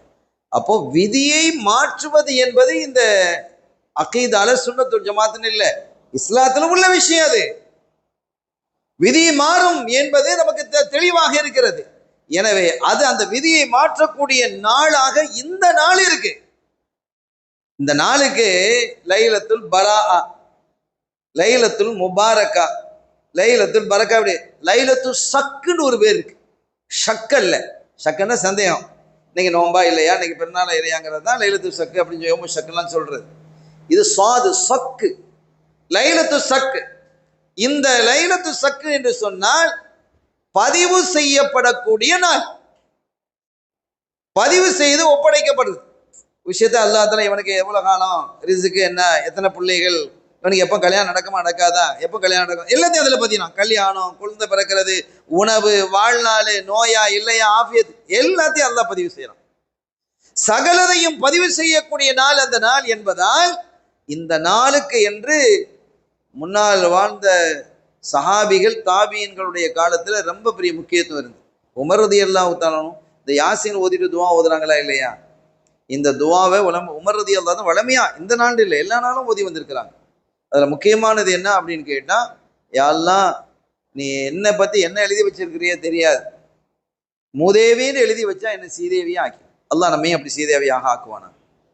ஷகாவத்து இருக்குதே, இந்த மூதேவித்தனம் இருக்குது, பெரிய ஆபத்தானது, அது பெரிய முசீபத். அது அந்த நிலையிலிருந்து என்னை பாதுகாத்து விடு ரஹ்மானே என்று கேட்கக்கூடிய துவா அதுல இருக்கு. அதே மாதிரி இந்த நாளையில் இன்னொன்னு என்னன்னு கேட்டா, குடும்ப உறவுகள் ஏதாவது முறிஞ்சிருந்தா ஜாயிண்ட் ஆகிக்கணும். ஒரு போனை போட்டு ஒரு மெசேஜை போட்டு கௌரவம் பார்க்க கூடாது. நானா பிரச்சனை பண்ணேன், பிரச்சனை பண்ணதெல்லாம் அவர் தானே, அவர் வரட்டும் நீங்க பேசக்கூடாது. இது தீன் அல்ல. தீன் என்னன்னு கேட்டா, யாரு பணியிறாங்களோ அவங்கள அல்லாஹ் உயர்த்திடும். மந்த வாதா ரஃபாஹுல்லாஹ், யாரு பணியிறாங்களோ அல்லாஹ் அவங்களை உயர்த்திடுறான். ஆனா நம்ம நப்சு விடாது, ஷைத்தான நப்சு சேர்ந்து அதெல்லாம் முடியாது. அவர் மௌத்தா போனாலும் கூட அவருக்கு நான் ஜனாசா தொழுகைக்கு வரமாட்டேன், அவரை ஜனாசாவை பார்க்க வரமாட்டேன். நம்ம மக்கள் பேசுறாங்க, ஆச்சரியமா இருக்கு. ஒரு ஈமான் உள்ளவங்க அப்படி பேச முடியுமா? அதுவும் ஸல்லல்லாஹு அலைஹி வஸல்லம் நான் பின்பற்றேன் அப்படின்னு சொல்லிட்டு பேசலாமா? ரசூலுல்லாஹ் அதை விரும்புவாங்களா? நாளைக்கு அவங்க முகத்துல முழிக்க முடியுமா? அடே நீ பார்க்கலையே, அவன் அவன் பேசினா உனக்கு என்ன? நீ தெளிவா ஸல்லல்லாஹு சொல்லிட்டாங்க, ஒரு தவறுக்கு இன்னொரு தவறு பரிகாரமாக ஆகாது. என்ன அற்புதம், எவ்வளவு பெரிய அற்புதமான ஒரு நபியா அல்லாஹ் நமக்கு தந்திருக்கிறான். அந்த எந்த உம்மத்திலையும் கொண்டு வராம இந்த உம்மத்துல அல்லாஹ் நம்ம கொண்டு வந்திருக்கிறான். இதற்கு நம்ம எவ்வளவு ஷுக்ர் செய்யணும், அல்லாஹ்வுக்கு எவ்வளவு ஷுக்ர் செய்யணும். எனவே ஷுக்ர் செய்யக்கூடிய நாளாக இதற்கு இந்த நாளையில் ஸல்லல்லாஹு அலைஹி வஸல்லம் சொல்றாங்க, புகாரியில இடம்பெறுது, யார் தன்னுடைய உணவு விஸ்தீரணமாக்கப்படும், தன்னுடைய செல்வம் அதிகரிக்க வேண்டும் என்று விரும்புகிறாரோ, தன்னுடைய ஆயுள் அதிகமாக வேண்டும் என்று விரும்புகிறாரோ, ஃபல் யஸில் ரஹிமா, அவர் தன்னுடைய குடும்பத்தை இணைந்து நடக்கட்டும். தன்னுடைய ஃபேமிலியை விட்டு அவர் பிரிஞ்சிடக்கூடாது, இணைந்து நடங்க. முந்தைய காலத்திலாம் பாருங்க, கூட்டு குடும்பமா இருந்தது. முந்தைய காலங்கள்லாம் எப்படி வாழ்ந்தாங்க? கூட்டு குடும்பமா இருக்கும். அனஸ் ரலியல்லாஹு அன்ஹு இருந்தாங்க இல்லையா, ஸல்லல்லாஹு அலைஹி வஸல்லம் ஹாதிம் அனஸ் ரலியல்லாஹு அன்ஹு கூட்டு குடும்பமா தான் வாழ்ந்தாங்க. முஸ்லிம்கள் எல்லாரும் அப்படிதான் வாழ்ந்தாங்க. ஏன் நம்ம பார்க்கிறோமே, நம்ம எத்தனையோ முந்தைய காலத்துல இந்து குடும்பங்கள் சகோதரர்கள்லாம் கூட்டு கூட்டு கூட்டா தான் வாழ்ந்தாங்க. இன்னைக்கு தான் எல்லாரும் தனித்தனியா கல்யாணம் முடிச்சு அவங்க பிரிஞ்சு போய் அம்மாவையும் காணோம், அத்தாவையும் காணோம், எல்லாம் பிரிஞ்சு போய் கிடக்கு. கூட்டு குடும்பமா வாழ்ந்தாங்க. அனஸ் ரலியல்லாஹு தஆலா அன்ஹு அவர்கள் ஒரே குடும்பமா வாழ்ந்தாங்க. பிள்ளைகள் நிறைய பெற்றாங்க, அவங்களோட பிள்ளைகள் பிள்ளை பெற்றது, அவங்க பிள்ளை பெற்றது, எல்லாமே ஒரே மாதிரி தான் இருந்தாங்க. ஒரு பெரிய வீடு, அல்லாஹ் வசதியும் கொடுத்தான். ஒரே வீட்டில் எத்தனை பேர் இருந்தாங்க தெரியுமா? 144 பேர் இருந்தாங்க. ஒரு வீட்டில் 144 பேர். ஷாஃபி மதஹப்ல ஜும்மா தொழுறதுக்கு 40 பேர் வேணுமாங்க. இப்போ எத்தனை ஜும்மா? 3 ஜும்மாவுக்கு மேல கூட்டம் இருக்குதுங்க. 3 ஜும்மாவுக்கு மேல உள்ள கூட்டம் அங்க இருக்கு. அப்ப 144 பேர் எங்க இருந்திருக்கிறாங்க? ஒரு வீட்டுல இருந்திருக்கிறாங்க. அப்போ ஃபுல் யஸில் ரஹிமா, அவர் குடும்பத்தை இணைந்து நடக்கட்டும் என்று யார் சொல்றா? கண்மணி நாயகம் முஹம்மது ரசூலுல்லாஹி ஸல்லல்லாஹு அலைஹி வஸல்லம் அவர்கள் என்ன செய்யறாங்க? குறிப்பிடுறாங்க. சங்கையான பெருமக்களே, தகவல்கள் நிறைய இருக்குது. எனக்கான தரப்பட்ட நேரம் நிறைவுறுகிறது. நான் இன்ஷா அல்லாஹ் நிறைவுக்கு நான் வர்றேன்.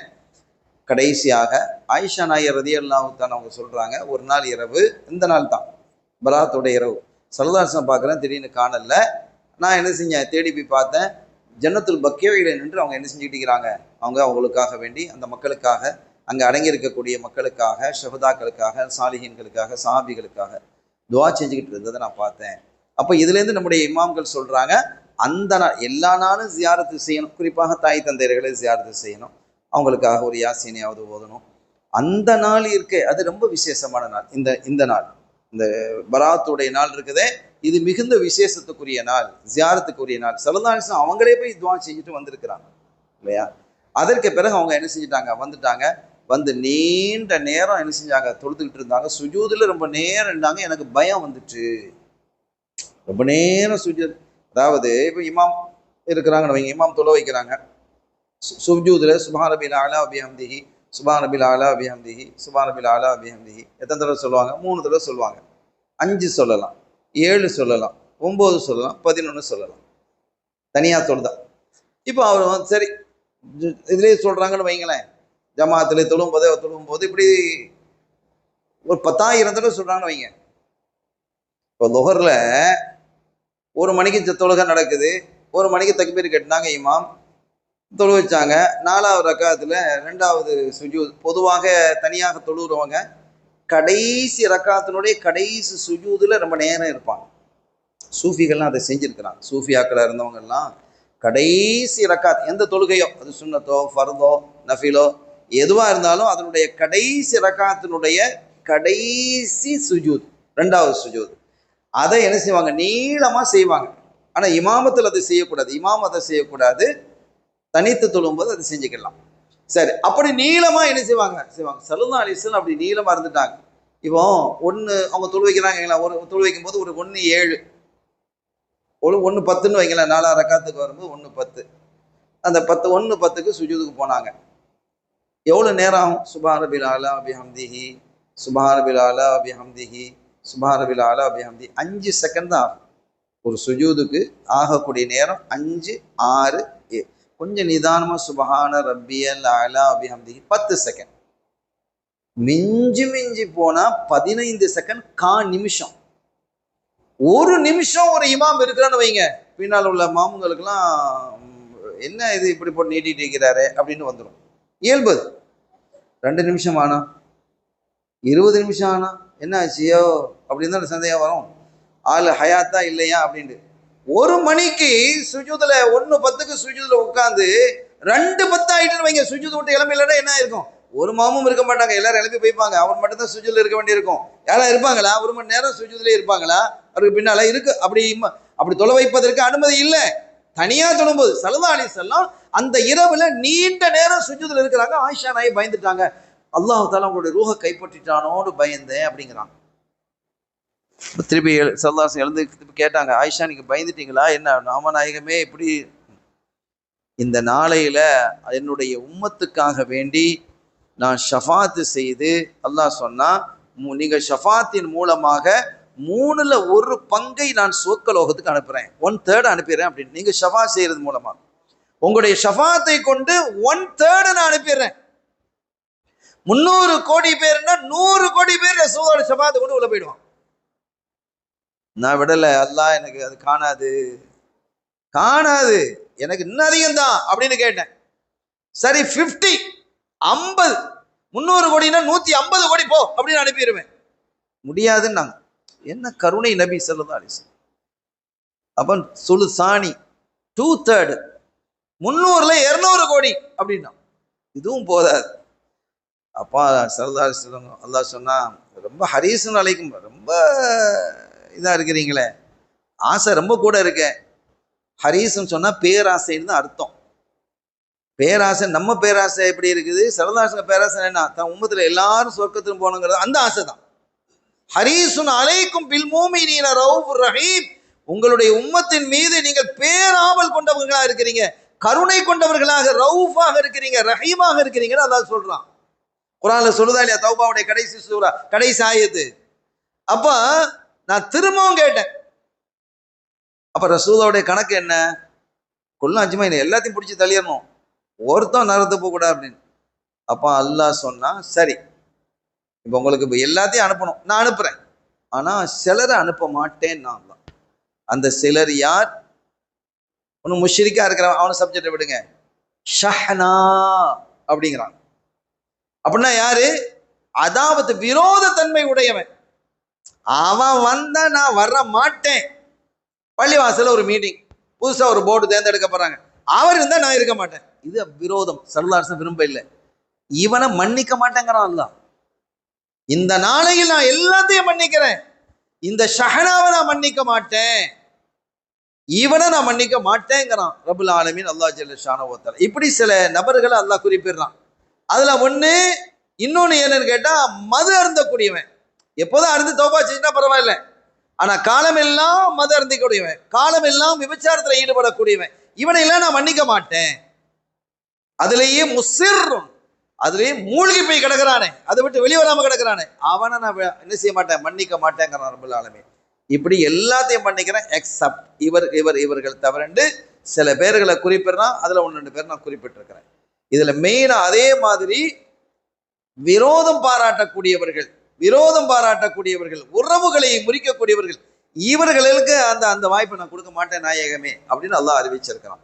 எனவே இதையெல்லாம் உணர்ந்து மிக்க கவனத்தோடு இந்த இரவை நாம் பயன்படுத்தி நம்முடைய நாளைக்கு இருப்போமா இல்லையான்னு தெரியாது, அதுக்கு முன்னாலேயே நாம் யாரோட பகையா இருக்கிறோமோ அல்லது நம்மோட யார் பகையா இருக்கிறாங்களோ அவங்கள்ட்ட நாம வாலண்டியரா போய், சரி அல்லாஹ்வுக்காக மன்னிச்சுக்கங்க, தவறு யார் நடத்துனாதான் சரி, நான் மன்னிப்பு கேட்கிறேன், இதுல ஒன்றும் குறைஞ்சி போறது இல்லை, உயர்ந்துடும், அல்லாஹ் உயர்த்திடுவான். எனவே அந்த அடிப்படையில் நாம் வளர்ந்து கொண்டு சதக்காக்களை செய்து இந்த இரவை குறைஞ்சபட்சம் ஒரு 2 ரக்காத்தாவது தொழுது, அதுல அந்த தொழுகை கொஞ்சம் நீளமாக தொழுது துஆக்களை ஈடுபட்டு இஸ்திக்பார்களை தனியாக உட்கார்ந்தோ கூட்டாகவோ, சில இமாம்கள் என்ன செய்ய கூட்டா செய்யுங்கிறாங்க, சில பேர் தனியா செய்யறாங்க, வீட்டுல எப்படியோ மொத்தத்தில் இந்த இரவை நீங்கள் என்ன செய்யுங்க, பயன்படுத்துங்க, ஹயாத்தாக்குங்க அப்படிங்கிறது இந்த மார்க்க சொல்லி தருது.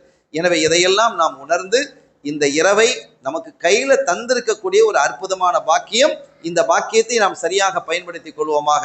எல்லாம் வல்ல ரப்பல் ஆலமீன் அல்லாஹ் ஜல்ல ஷானஹு வ தஆலா இந்த இரவினுடைய பாக்கியத்தை முழுமையாக நமக்கு தந்தருள் பாலிப்பானாக, நம்முடைய சந்ததிகளுக்கு தந்தருள் பாலிப்பானாக, இந்த மஜ்லிஸை கபூல் செய்வானாக. இதை ஏற்பாடு செய்தவர்கள், இதற்கு துணை நின்றவர்கள், ஆலோசித்தவர்கள், இதற்காக பொருளுதவி செய்தவர்கள் யாவருக்கும் அல்லாஹ் தஆலா துன்யா ஆகிரத்தினுடைய பாக்கியத்தை நிறைவாக தருவானாக. நம்முடைய பாவப்பிழைகளை மன்னிப்பானாக, நம்முடைய குறைகளை மறைப்பானாக, நம்முடைய பெற்றோருக்கு அருள்பாலிப்பானாக, நம்முடைய சந்ததிகளை சங்கையான சந்ததிகளாக, கண்ணியமான சந்ததியாக, அல்லாஹும் ரசூலும் பொருந்திய சந்ததிகளாக அல்லாஹ் ஆக்கி அருள்பாலிப்பானாக. நம்முடைய மரணத்தை அழகான மரணமாக ஆக்கி வைப்பானாக. நோய் நொம்பலங்கள், வறுமைகள், கஷ்டங்கள், துன்பங்கள், துயரங்கள், சஹர், வஞ்சனை, சூனியங்கள், கண்ணீர்களை விட்டும் அல்லாஹ் நம்மை பாதுகாப்பானாக. நம்முடைய வியாபாரத்தில் ஹலாலான ரிஸ்கை பரக்கத்தாக தந்தருள் பாலிப்பானாக. எல்லா விதமான கெடுதிகளை விட்டும் பாதுகாப்பானாக. இந்த நாட்டிலே வாழக்கூடிய, குறிப்பாக வடநாட்டிலே வாழக்கூடிய முஸ்லிம்களை அல்லாஹ் பாதுகாப்பானாக. முஸ்லிம்களுக்கு யாரெல்லாம் அநீதம் வேண்டுமென்று அநீதம் விளைக்கிறார்களோ அவர்களையெல்லாம் அல்லாஹ் அழித்து ஒழிப்பானாக. அதே மாதிரி எல்லா மக்களும், இந்த நாட்டிலே வாழக்கூடிய அனைத்து மக்களும் ஒற்றுமையோடும் சந்தோஷத்தோடும் நிம்மதியோடும் வாழ்வதற்கு அல்லாஹ் அருள் பாலிப்பானாக. நல்ல அரசை தந்தருள் பாலிப்பானாக. நல்ல அதிகாரிகளை அல்லாஹ் தந்தருள் பாலிப்பானாக. உலகெங்கிலும் வாழக்கூடிய முஸ்லிம்கள் நிம்மதியாக வாழக்கூடிய பாக்கியை தருவானாக. பைத்துல் முகத்தஸை மீட்டி தருவானாக. பாபரி மஸ்ஜிதை மீட்டி தருவானாக. இந்த நாட்டில் நாம் எதையெல்லாம் இழந்திருக்கிறோமோ அதையெல்லாம் மீட்டி நாம் சிறப்பாக வாழ்வதற்கு அல்லாஹ் தௌஃபீக் செய்வானாக.